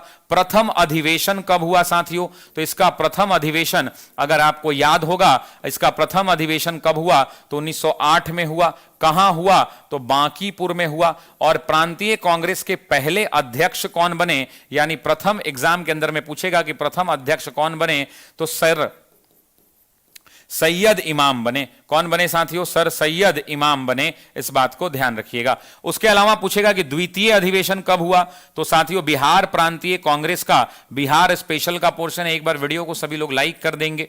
द्वितीय अधिवेशन कब हुआ? तो 1909 में हुआ। पूछेगा कहां हुआ? तो कहिएगा हाथों में पड़ गए छाले हैं फिर भी कलम संभाले हैं, हम ऑफिसर एकेडमी वाले हैं। और ध्यान रखिएगा साथियों 1908 में साथियों कहां हुआ? तो बांकीपुर के अंदर में हुआ। 1908 के बाद 1909 में भागलपुर में हुआ। और अध्यक्ष कौन बने साथियों? तो अध्यक्ष बने डॉक्टर सच्चिदानंद सिन्हा, डॉक्टर सच्चिदानंद सिन्हा साथियों, सच्चिदानंद सिन्हा। आप सभी को जानकारी के लिए बता दूं कि जितनी भी क्लासेस हमारी हो रही हैं इसका बोर्ड पीडीएफ फ्री में हमारे ऐप पर उपलब्ध है। ऐप को डाउनलोड करने के लिए ऊपर में टेलीग्राम चैनल दिया गया है, उस टेलीग्राम चैनल को आप ज्वाइन कर लें, वहां पे ऐप का लिंक मिल जाएगा। हमारे ऐप को डाउनलोड कर दें और जितनी भी बात बोर्ड पर मैंने लिखी है और जितने सभी शिक्षकों ने लिखी है एकदम सीरियल नंबर से साथियों इसको अपलोड कर दिया गया है। तो आप इस पीडीएफ को फ्री में डाउनलोड हमारे एप्लीकेशन से कर सकते हैं। ठीक है जी, ध्यान रखिएगा।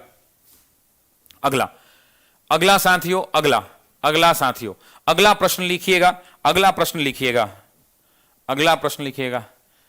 सर ये वाला गाना हम रिकॉर्ड करके भेजे हैं।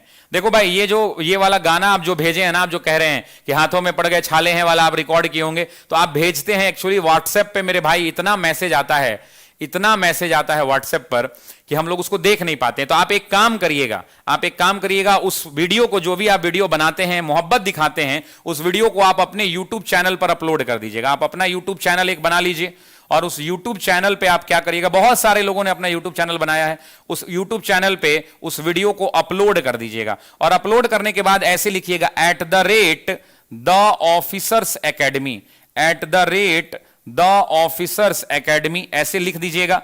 तो जैसे ही लिखिएगा ना, तो ऑटोमेटिकली आ जाएगा हमारा चैनल। हमको टैग कर दीजिएगा साथियों, हम उस वीडियो को देखकर उसको शेयर भी कर देंगे और लाइक भी कर देंगे, ठीक है ना।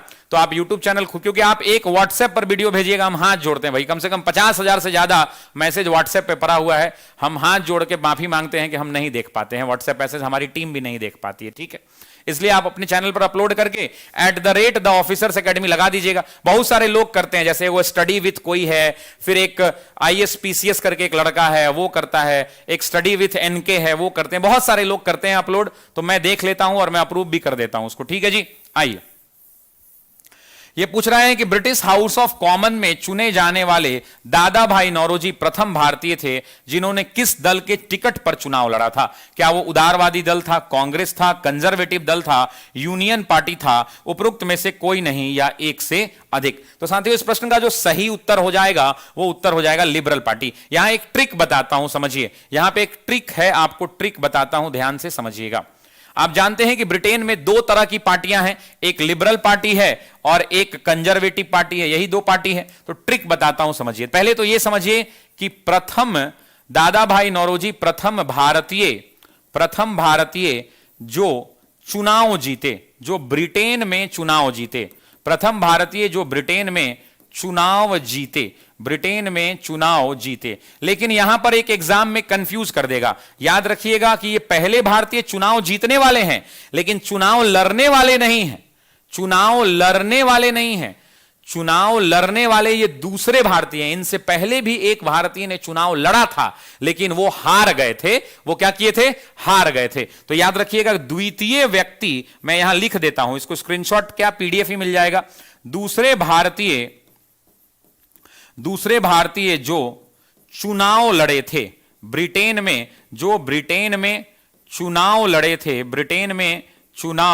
लड़े थे, तो दूसरे भारतीय जो ब्रिटेन में चुनाव लड़े थे, इस बात को आप ध्यान रखिएगा। अब आते हैं इसका ट्रिक क्या है, मैं ट्रिक बताता हूं। देखिए, दादा भाई नौरोजी जो हैं, दादा भाई नौरोजी हाउस ऑफ कॉमन के लिए चुने गए थे। किस हाउस के लिए? जैसे हमारे यहां लोकसभा और राज्यसभा है, तो वहां पे हाउस ऑफ कॉमन और हाउस ऑफ लॉर्ड है। क्या है? हाउस ऑफ कॉमन और हाउस ऑफ लॉर्ड है। और वहां पर पार्टियां दो हैं, ध्यान दीजिएगा, ट्रिक देखिएगा क्या है। पार्टियां दो हैं, एक कंजर्वेटिव पार्टी है और दूसरा लिबरल पार्टी है। दूसरा क्या है? Liberal party. अब याद कैसे रखना है, मैंने तो ऐसे ही याद किया, मैं आपको अपना तरीका बता देता हूं। देखिए, मुझे एक बात तो याद है साथियों, एक बात तो याद है कि ये हाउस ऑफ कॉमन से जीते थे। तो कॉमन में क्या है? कॉमन में C है ना, कॉमन में क्या है? C। तो अगर ये हाउस ऑफ कॉमन में जीते हैं, तो कॉमन में क्या है? C। तो पार्टी में C नहीं होगा। तो यहां मुझे बताइए कि कॉमन में C है तो पार्टी में C नहीं होगा, यानी पहला नहीं होगा, तो लिबरल पार्टी होगा, क्योंकि वहां दो ही पार्टियां हैं, एक पार्टी है कंजर्वेटिव और दूसरा है लिबरल। तो पार्टी में C कॉमन है, तो यहां कॉमन नहीं होगा, यानी लिबरल होगा, है ना। अब दूसरी एक और बात आपको बताता हूं, सुनिएगा। हाउस ऑफ कॉमन में चुनाव ये लड़के जीते थे लिबरल पार्टी के टिकट पर, ठीक है जी। इस बात को ध्यान रखिएगा, प्रश्न का जो सही उत्तर हो जाएगा वो। अच्छा, एक बात बताइए, दादा भाई नौरोजी से ही जुड़ा हुआ प्रश्न है। अभी एक मैंने ट्रिक बताया था जिसका नाम था CLC। इसका फुल फॉर्म क्या होता है? CLC अगर याद है आपको, तो तीनों अधिवेशन, दादा भाई नौरोजी के 3 अधिवेशन कहां कहां आयोजित हुए थे, इसका आंसर याद आ जाएगा। जरा बताइए तो CLC का मतलब क्या है? ये ट्रिक बताया था ना अभी, CLC, जरा बताइए कि क्या होगा इसका मतलब। CLC का मतलब क्या है? नेक्स्ट क्वेश्चन है कि भारतीय समाज को एकत्रित करना और जनता में देश प्रेम की भावनाओं को प्रेरित करने के लिए निम्नलिखित में से किसने गणेश चतुर्थी और शिवाजी त्योहार को मनाना प्रारंभ किया था? वो कौन लोग थे साथियों जिन्होंने शिवाजी जयंती और गणेश चतुर्थी मनाना शुरू किया था? बाल गंगाधर तिलक, गोपाल कृष्ण गोखले, ज्योतिबा फूले या स्वामी दयानंद सरस्वती? आपको बताना है कि इस प्रश्न का सही उत्तर क्या होगा। तो साथियों, इस भारतीय समाज को एकत्रित करने के लिए तिलक ने यह हथकंडा अपनाया था। साथियों, आपको पता होना चाहिए कि तिलक ने कहां पर, तो स्वदेशी और बहिष्कार आंदोलन के दौरान, स्वदेशी और बहिष्कार आंदोलन के दौरान साथियों, स्वदेशी और बहिष्कार आंदोलन के दौरान धार्मिक मान्यताओं को देखते हुए इन्होंने धार्मिक उपायों को अपनाया और लोगों को कहा कि आप शिवाजी जयंती को मनाइए ताकि लोग एकत्रित होंगे, राष्ट्रवादी भावनाएं बढ़ेंगी। लोग गणपति उत्सव मनाइए, गणपति बप्पा मोरया, पुढचा वर्ष लौकर या अगले वर्ष जल्दी आना गणपति। तो ऐसा मनाने वाले, शिवाजी जयंती मनाने वाले बाल गंगाधर तिलक थे। अब रुकिएगा जरा, यहां पे जब बात स्वदेशी की आई है तो दो तीन बड़े सवाल बनेंगे। जब स्वदेशी और बहिष्कार आंदोलन चल रहा था, जब स्वदेशी और बहिष्कार आंदोलन साथियों, जब स्वदेशी और बहिष्कार आंदोलन चल रहा था, तो स्वदेशी और बहिष्कार आंदोलन के दौरान तीन चार बड़े प्रश्न आएंगे। पहला प्रश्न कि इस आंदोलन का दिल्ली से नेतृत्व किसने किया? आप जरा बताइए कि इस आंदोलन का दिल्ली से नेतृत्व किसने किया, कमेंट बॉक्स में बताना है। इस आंदोलन का दिल्ली से नेतृत्व किसने किया? तो आपको याद होगा कि दिल्ली से नेतृत्व किया था सैयद हैदर रजा ने। किसने किया? सैयद हैदर रजा ने किया साथियों, सैयद हैदर रजा ने। उसके बाद पूछेगा कि बंगाल से किसने नेतृत्व किया, एग्जाम में पूछेगा, तो आप कहेंगे हाथों में पड़ गए छाले हैं फिर भी कलम संभाले हैं, हम ऑफिसर एकेडमी वाले हैं। सुरेंद्रनाथ बैनर्जी साथियों, सुरेंद्रनाथ बैनर्जी ने किया। तीसरी बात अगर हम करें तो आपसे पूछेगा कि महाराष्ट्र से इस आंदोलन का नेतृत्व किसने किया, तो महाराष्ट्र से तिलक ने किया साथियों, तिलक ने किया। चौथा आपसे पूछेगा साथियों कि पंजाब से नेतृत्व किसने किया, तो पंजाब से नेतृत्व किया लाला लाजपत रॉय और उनके मित्र लाला लाजपत रॉय और उनके साथ अजीत सिंह ने। किसने किया? जरा अजीत सिंह नाम लोग भूल जाते हैं, कमेंट करो तो जरा अजीत सिंह जरा कमेंट करिए तो सभी लोग अजीत सिंह। उसके बाद आपसे एग्जाम में पूछेगा, चौथा के बाद पांचवा नंबर आपसे यहां से पूछ सकता है कि यहां पर मद्रास में किसने किया, तो साथियों मद्रास में किया चिदंबरम पिल्लई ने। मद्रास में किया चिदंबरम पिल्लई ने। लेकिन इनके साथ साथियों एक और व्यक्ति थे जिनका नाम था बिपिन चंद्र पॉल। बिपिन चंद्र पॉल बंगाल से नहीं बल्कि मद्रास से आंदोलन को नेतृत्व दिए थे बिपिन चंद्र पॉल। इस बात का ध्यान रखेंगे। तो इन सभी बातों का आपको ध्यान रखना है साथियों। इस प्रश्न का जो सही उत्तर हो जाएगा वो ए विकल्प हो जाएगा, ए विकल्प। बढ़ते हैं अगले प्रश्न में साथियों। नेक्स्ट क्वेश्चन, अगला प्रश्न है साथियों और बड़ा ही बेहतरीन प्रश्न है कि for which of the following session, निम्न में से किस अधिवेशन के लिए कांग्रेस ने पहली बार एक महिला को अध्यक्ष चुना था? आपसे पूछ रहा है कि महिला को अध्यक्ष चुनना। आप समझ रहे हैं, महिला को अध्यक्ष चुनने की जब बात आती है साथियों, जब महिला को अध्यक्ष चुनने की बात आती है तो आपको पता है कि महिला को अध्यक्ष चुनने पर बहुत सारे सवाल यहां पर फ्रेम किए जाते हैं। बहुत सारे साथियों सवाल फ्रेम होते हैं और जब महिला को चुनने की बात आती है तो बहुत सारे सवाल साथियों, बहुत सारे सवाल जो हैं यहां पर फ्रेम किए जाते हैं। अब जो सबसे पहला सवाल यहां से फ्रेम हो सकता है, देखिए, लखनऊ सेशन, गया अधिवेशन, इलाहाबाद अधिवेशन, कलकत्ता अधिवेशन, कौन सा वो अधिवेशन है जहां पर महिला की अध्यक्ष की बात हुई है? तो साथियों जब हम महिला अध्यक्ष की बात करते हैं तो याद रखेंगे कि महिलाओं की जब हम बात करते हैं साथियों, महिला अध्यक्ष की बात करते हैं तो साथियों महिला अध्यक्ष के अंदर में तीन प्रश्न सबसे पहले बनेंगे। सबसे पहला बनेगा कि प्रथम महिला जो कांग्रेस में शामिल हुई, तो याद रखिएगा स्वर्णा कुमारी देवी। रविंद्रनाथ टैगोर की बहना हुआ करती थी स्वर्णा कुमारी देवी, अगर आपको याद हो तो ये पहली महिला सदस्य बनी थी कांग्रेस के 1889 के अंदर में। उनके साथ, इस पहली महिला स्वर्णा कुमारी के साथ कादम्बिनी गांगुली हुआ करती थी साथियों, कादम्बिनी गांगुली। सभी लोग एक बार कमेंट करिए कादम्बिनी गांगुली। यहां से एग्जाम में पूछता है देश की प्रथम स्नातक उत्तीर्ण महिला, देश की प्रथम स्नातक उत्तीर्ण महिला कांग्रेस से जुड़ी थी साथियों, भारत की पहली महिला जिसने ग्रेजुएशन की डिग्री प्राप्त की थी। तीसरा साथियों यहां पे आता है जानकी नाथ घोषाल। आप जानते हैं, आपको क्लास में पढ़ाया भी है मैंने, जानकी नाथ घोषाल। साथियों ध्यान रखेंगे कि जानकी नाथ घोषाल महिला हुआ करती थी। इनके अलावा साथियों और भी बहुत सारे लोग हुआ करते थे। अब आ जाते हैं कांग्रेस में। कांग्रेस में अगर पूछे कि प्रथम महिला अध्यक्ष कौन बना, प्रथम महिला अध्यक्ष की जब बात आएगी तब एनी बेसेंट का नाम आता है। साथियों एनी बेसेंट आपको पता होगा कि 1917 के अंदर में अधिवेशन आयोजित हुआ था कलकत्ता में साथियों, और इसी अधिवेशन का जेल से निकलने के बाद आपको याद होगा कि होम रूल आंदोलन के दौरान ये जेल गई थी, और इनके साथ जेल एक और व्यक्ति गए थे जिसका नाम है साथियों वीपी वाडिया। याद होगा कि एनी बेसेंट जेल गई थी, एनी बेसेंट साथियों जेल गई थी, और जेल से निकलने के बाद ये अध्यक्ष बनी थी। उसके अलावा यहां से एक और सवाल फ्रेम करता है साथियों, एक और सवाल फ्रेम करता है, और वो सवाल ये होता है कि प्रथम भारतीय महिला कौन। ध्यान देना, यहां पे मैंने क्या लिखा, प्रथम महिला, मतलब महिला के अंदर में कोई भी महिला, लेकिन प्रथम भारतीय महिला जब एग्जाम में पूछे तो आप सभी क्या कमेंट करेंगे, जरा आंसर बताइए मुझे। प्रथम भारतीय महिला का जब नाम पूछेगा तो आप कहना कि हाथों में पड़ गए छाले हैं फिर भी कलम संभाले हैं, हम ऑफिसर एकेडमी वाले हैं। तो याद रखना सरोजनी नायडू साथियों, सरोजनी नायडू साथियों 1925 का अधिवेशन था, कानपुर के अंदर में अधिवेशन आयोजित हुआ था साथियों, कानपुर में। अच्छा, यहां 17 से एक और अधिवेशन से सवाल आता है कि पहली बार तिरंगा झंडा फहराया गया था। तो साथियों ध्यान रखेंगे कि पहली बार तिरंगा झंडा एनी बेसेंट के 1917 के इसी अधिवेशन में फहराया गया था, इसी अधिवेशन में फहराया गया था। ठीक है जी, सबको समझ में आ रहा है, क्लियर है। तो प्रश्न का जो सही उत्तर हो जाएगा वो डी विकल्प हो जाएगा, दैट इज अ कलकत्ता का अधिवेशन साथियों, कलकत्ता का अधिवेशन। बढ़ते हैं अगले प्रश्न में। अगला है प्रश्न संख्या 20 साथियों। प्रश्न संख्या 20 कह रहा है कि भारतीय राष्ट्रीय कांग्रेस के निम्नलिखित अधिवेशनों में से किसकी अध्यक्षता सी विजय राघवाचारी ने या वीर राघवाचारी ने की थी। क्या वो लखनऊ अधिवेशन था, क्या वो नागपुर अधिवेशन था, क्या वो गया अधिवेशन था, और क्या वो कलकत्ता अधिवेशन था, या इनमें से कोई नहीं, या उपरोक्त में से एक। तो साथियों इस प्रश्न का सही उत्तर नागपुर हो जाएगा। आपको पता है कि बिहार स्पेशल का यहां से क्वेश्चन बनता है साथियों। कल ही क्लास में पेड बैच में मैंने आपको पढ़ाया था, याद है या नहीं याद है। बिहार स्पेशल के अंदर में साथियों एक प्रश्न बनता है, आप इस बात को ध्यान से समझिएगा। बिहार वो पहला राज्य था जिन्होंने प्रांतीय कांग्रेस की 12वीं बैठक बुलाई थी। बिहार के अंदर में साथियों ध्यान रखिएगा, प्रांतीय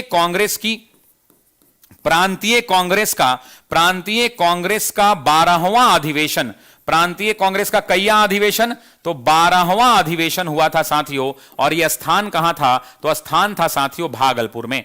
इसी भागलपुर के अधिवेशन के अंदर में साथियों, भागलपुर में अधिवेशन हुआ था। डेट था 28 से लेकर 29 अगस्त 1920, और इसी 29 अगस्त 1920 को इसके अध्यक्ष कौन थे इस अधिवेशन के? इस अधिवेशन के अध्यक्ष थे डॉक्टर राजेंद्र प्रसाद। सभी लोग कमेंट करेंगे ये बिहार स्पेशल का पार्ट है, डॉक्टर राजेंद्र प्रसाद। और इसी डॉक्टर राजेंद्र प्रसाद ने असहयोग आंदोलन का प्रस्ताव पेश किया था, और असहयोग आंदोलन का जब प्रस्ताव पेश किया गया तो इसको अप्रूवल मिला। उसके बाद आनन फानन में 1920 में साथियों कलकत्ता में विशेष अधिवेशन कांग्रेस ने बुलाया, क्योंकि उन्हें इस बात का डर हो गया कि बिहार वाले ने पहले पारित कर दिया है। और कलकत्ता में साथियों विशेष अधिवेशन बुलाया गया, कलकत्ता में विशेष अधिवेशन बुलाया गया, और कलकत्ता के इस विशेष अधिवेशन के दौरान यह प्रस्ताव पारित हुआ। उसके बाद नागपुर के अंदर में वीर राघवाचारी के अधिवेशन की अध्यक्षता हुई, और वीर राघवाचारी ने नागपुर अधिवेशन के दौरान सबसे पहली बार असहयोग साथियों आंदोलन को पारित करवाया। तो असहयोग आंदोलन का प्रस्ताव यहां पे पारित हुआ। बिहार स्पेशल का पोर्शन मैंने आपको यहां बता दिया। 3 बड़ी बातें हैं, सभी लोग कमेंट करिए कमेंट बॉक्स में, सभी लोग कमेंट करेंगे। पहला कमेंट होगा कि बिहार प्रांतीय का 12वां अधिवेशन, दूसरा होगा भागलपुर, कभी लोग कमेंट करेंगे भागलपुर, तीसरा होगा 28-29 अगस्त, चौथा होगा अध्यक्ष बने डॉक्टर राजेंद्र प्रसाद। ये 4 कमेंट आपके आने चाहिए कमेंट बॉक्स में, इस बात को ध्यान रखिएगा, क्योंकि जब आप टाइप करेंगे तो याद हो जाएगा और एग्जाम के लिए यह महत्वपूर्ण है। अच्छा, एक और बात, 1920 का अधिवेशन इसलिए महत्वपूर्ण है कि पहला तो असहयोग का आंदोलन का प्रस्ताव पारित हुआ, यानी असहयोग का प्रस्ताव सीआर दास ने पेश किया और वह प्रस्ताव क्या हुआ, पारित हुआ। ये वही सीआर दास थे जिन्होंने पहले विरोध किया था, बाद में इन्होंने ही पेश किया। दूसरी सबसे बड़ी बात जो एग्जाम के लिए भी महत्वपूर्ण हो सकती है वो ये है कि रियासतों के प्रति नीति, याद रखना साथियों, रियासतों के प्रति नीति जो है, रियासतों के प्रति नीति, राजों रजवाड़ों के प्रति नीति इसी अधिवेशन में दिया गया था, इसी अधिवेशन में दिया गया था साथियों, इस बात को ध्यान रखेंगे। अगला प्रश्न लेते हैं। अगला प्रश्न है कि भारतीय राष्ट्रीय कांग्रेस का एकमात्र अधिवेशन जिसकी अध्यक्षता महात्मा गांधी, अच्छा ठीक है ना, ये तरीका टॉपिक वाइज ऑफिसर एकेडमी आपको करा रहा है, तो क्या आप इससे खुश हैं? यस और नो में सभी लोग उत्तर दीजिए कि जो हम टॉपिक वाइज आपको करा रहे हैं, तो क्या इस टॉपिक वाइज से आप खुश हैं या नहीं खुश हैं? सभी लोग जरा कमेंट करके बताइए।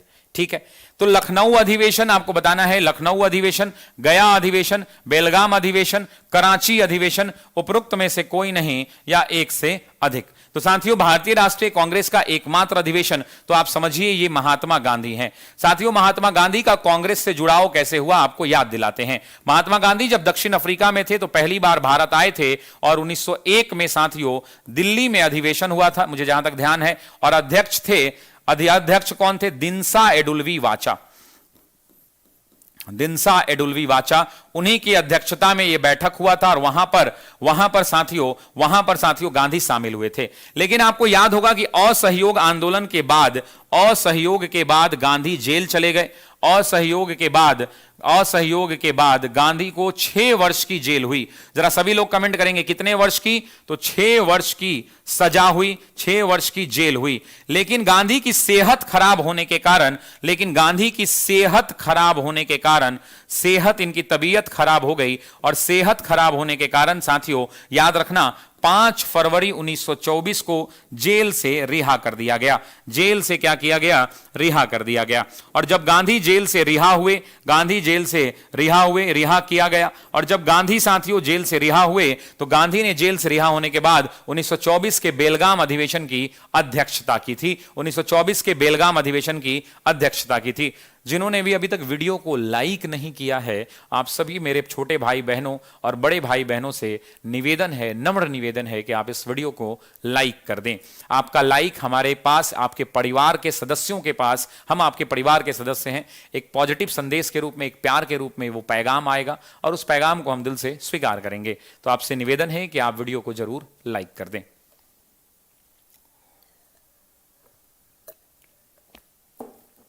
ठीक है, तो 1901 का जो अधिवेशन था साथियों, जो कलकत्ता में आयोजित हुआ था, जिसकी अध्यक्षता दिनसा एडुल्वी वाचा ने की थी। बेलगाम एकमात्र ऐसा अधिवेशन, इस अधिवेशन के अंदर में गांधी दास समझौता, बेलगाम अधिवेशन के अंदर में ही साथियों एक समझौता हुआ जिसे हम कहते हैं गांधी दास समझौता। और ये गांधी दास समझौता वही समझौता था जिस समझौते के अनुसार स्वराज पार्टी का विलय कांग्रेस में हो गया। इसी समझौते के अनुसार साथियों स्वराज पार्टी का विलय कहां हुआ साथियों? तो स्वराज पार्टी का विलय कांग्रेस में हो गया। स्वराज पार्टी का विलय कांग्रेस में हो गया। इस बात को ध्यान रखेंगे। अगला प्रश्न लेते हैं। उससे पहले एक महत्वपूर्ण जानकारी है। आप सभी जानते हैं कि अगर आपका सपना अगर बीपीएससी अधिकारी बनने का है, डिप्टी कलेक्टर और डीएसपी का पद आप हासिल करना चाहते हैं, तो ऑफिसर्स एकेडमी आपका यह सपना पूरा करने में आपकी भरपूर मदद करेगी। हमारे युवा एजुकेटर्स और अनुभवी एजुकेटर्स की टीम के द्वारा, बिहार की सबसे बड़ी शिक्षकों की टीम के द्वारा आप अच्छी पढ़ाई कर सकते हैं और अपनी तैयारी को मजबूती के साथ सुनिश्चित कर सकते हैं। साथ ही साथ ऑनलाइन बैच के जितने भी छात्र हैं वो अगर ऑफलाइन बैचेस में एडमिशन लेते हैं, ऑफलाइन बैच की बात अलग ही होती है ना, ऑनलाइन की बात अलग है और ऑफलाइन की तो बात अलग ही है, तो उनको 5,000 रुपए का हमारे फाउंडेशन बैचेस के ऊपर डिस्काउंट मिलेगा। आप सभी जानते हैं कि ऑफिसर्स एकेडमी बीपीएससी के संपूर्ण प्रीलिम्स एग्जाम की, संपूर्ण मेंस एग्जाम की, एसए के लिए, ऑप्शनल के लिए और इंटरव्यू और टेस्ट सीरीज की तैयारी कराती है। साथ ही साथ बीपीएससी का स्कॉलरशिप टेस्ट हम आयोजित करने वाले हैं, जिस टेस्ट के अंदर में हम एक टॉपर बैच पढ़ाएंगे और इसमें 30 बच्चों को साथियों निःशुल्क पढ़ाया जाएगा और बाकी लोगों को भी स्कॉलरशिप मिलने वाली है। तो आप जिनको भी जानते हैं उनको जरूर बताएं। अगला प्रश्न थोड़ा प्रश्न बड़ा था, इसलिए मैंने इसको ऐसे एडजस्ट कर दिया। कह रहा है कि सूची 1 को सूची 2 से सुमेलित कीजिए तथा सूचियों के नीचे दिए गए कूट से सही उत्तर का चयन कीजिए। यहां पे क्या दे रखा है, कांग्रेस का अध्यक्ष दे रखा है, और यहां पे क्या दे रखा है, अधिवेशन का स्थान दे रखा है। साथियों, कांग्रेस का अध्यक्ष का नाम दे रखा है, और साथ ही साथ कांग्रेस के अध्यक्ष का नाम दे रखा है, और साथ ही साथ साथियों कांग्रेस के अधिवेशन का स्थान भी दे रखा है। देखिए, आपको मैच द फॉलोइंग करना है। तो सबसे पहले आप समझिए कि सुभाष चंद्र बोस कहां चले जाएंगे, हरिपुरा चले जाएंगे। तो देखिए कि इसमें लास्ट वाला जो डी ऑप्शन है, डी का तो 1 होगा, ये तो कंफर्म है, तो ये ऑप्शन नहीं होगा। ये ऑप्शन भी 4 है, नहीं होगा। 2 है, नहीं होगा। यहां भी 3 है, नहीं होगा। तो आप कहेंगे कि ये आंसर होगा, लेकिन एक बार रुक जाइए, बाकी को भी मिला लीजिए क्योंकि ई विकल्प भी है। तो आइए दूसरा भी देख लेते हैं। एक तो सही हो गया। आप जानते हैं कि सरोजनी नायडू कानपुर में 1925 के अंदर में 1925 का अधिवेशन था साथियों। तो आपका सी का क्या हो जाएगा, 2 हो जाएगा। 2 भी सही है। उसके बाद डॉक्टर एम.ए. अंसारी साथियों, याद होगा मद्रास अधिवेशन 1927 के अध्यक्ष बने थे, जहां साइमन वापस जाओ का नारा लगाया गया था। तो आप देखिए कि 1 का 3 होगा। तो बट ऑब्वियस सी बात है कि पुरुषोत्तम दास टंडन नागपुर अधिवेशन के अध्यक्ष होंगे, यानी 4 होगा। तो आंसर क्या हो जाएगा, सी विकल्प साथियों आपका उत्तर हो जाएगा। सी विकल्प क्या हो जाएगा, आपका आंसर हो जाएगा। बढ़ते हैं अगले प्रश्न की ओर साथियों।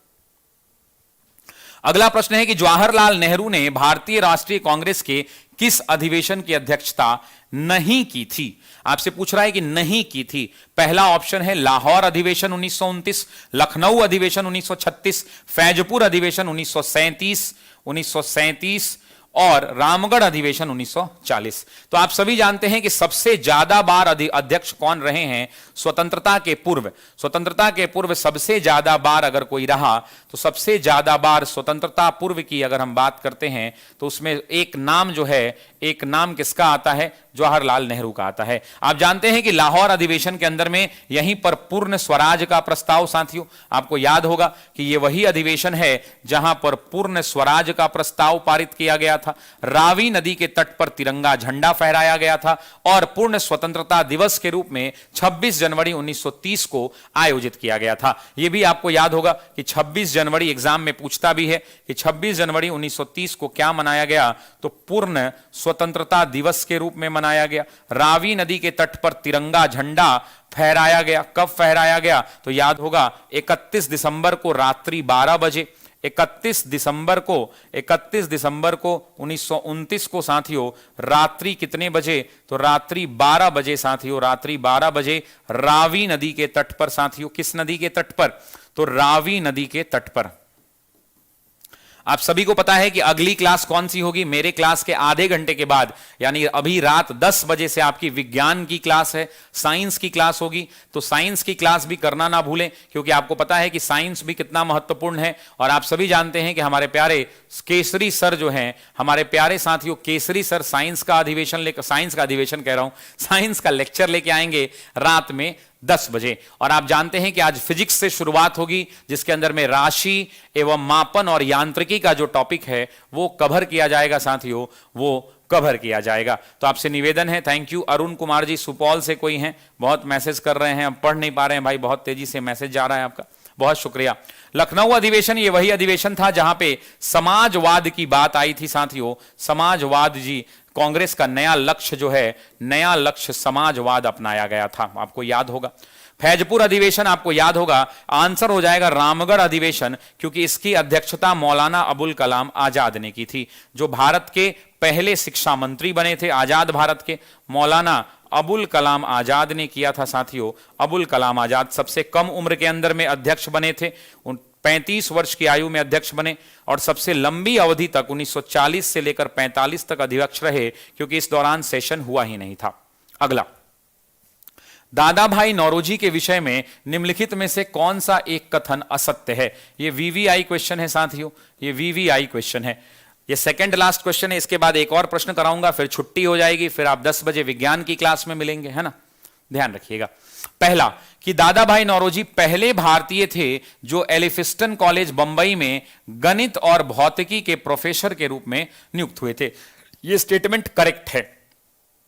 दूसरा 1892 में ब्रिटिश पार्लियामेंट में, अभी अभी बताया कि पार्टी कौन सा, सी यानी हाउस ऑफ कॉमन,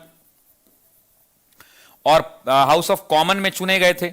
और सी के साथ क्या लेना है, तो एल लेना है, यानी लिबरल पार्टी से चुने गए थे। ठीक है, तो यह भी स्टेटमेंट करेक्ट है। तीसरा, राष्ट्र गुफ्तार इन्हीं की पत्रिका थी, गुजराती पत्रिका, यह भी सही है। 2 बार यही गलत है, ये 2 बार अध्यक्ष नहीं रहे थे, 2 बार नहीं 3 बार अध्यक्ष रहे थे। कितनी बार अध्यक्ष रहे थे भाई, बोलो? 3 बार अध्यक्ष रहे थे। कोड क्या है, कोड बताओ? CLC, सी का मतलब कलकत्ता, एल का मतलब लाहौर और सी का मतलब कलकत्ता। 1886 में, 1886 के बाद 93 में और 1906 में। सी का मतलब होता है कलकत्ता, एल का मतलब होता है लाहौर और सी का मतलब होता है कलकत्ता। आज की क्लास का आखिरी प्रश्न साथियों, इसके बाद आपको वीडियो लाइक करना है और घर चले जाना है। 10 बजे फिर हाजिर होना है खाना वाना खा के। आइए, कह रहा है कि 1938 के हरिपुरा कांग्रेस के अधिवेशन में निम्नलिखित में से किसने सुभाष चंद्र बोस को अध्यक्ष के रूप में नामित किया था? वो कौन व्यक्ति थे जिन्होंने सुभाष चंद्र बोस को अध्यक्ष के रूप में नामित किया था? क्या वो डॉक्टर राजेंद्र प्रसाद थे? क्या वो अबुल कलाम आजाद थे? क्या वो जेबी कृपलानी थे? क्या वो पंडित जवाहरलाल नेहरू थे? तो आपको बताना है साथियों कि किसने जो है हरिपुरा सेशन के अंदर में इनको नामित किया। ठीक है साथियों, तो चलिए यहीं पे आपको छोड़े जाते हैं क्योंकि टाइम खत्म हो गया है। तो इसी प्रश्न पर आपको यहां छोड़े जाते हैं, इसी प्रश्न पर साथियों छोड़े जाते हैं। बाकी आप अपना ख्याल रखिएगा। आपको हमारा सेशन ये कैसा लगा? जब वीडियो खत्म हो जाएगा तो 9,500 लोग हैं, आप सभी लोगों से एक निवेदन है हाथ जोड़कर कि वीडियो खत्म होने के बाद कमेंट बॉक्स में 5 मिनट के बाद पुनः आइएगा और बताइएगा जरूर, मैं 9,500 कमेंट देखना चाहूंगा। जरूर बताइएगा कि आपको यह सेशन हमारा कैसा लगा, आपको हमारी क्लासेस कैसी लगी। बहुत शुक्रिया। कमेंट बॉक्स में वीडियो खत्म होने के बाद छोड़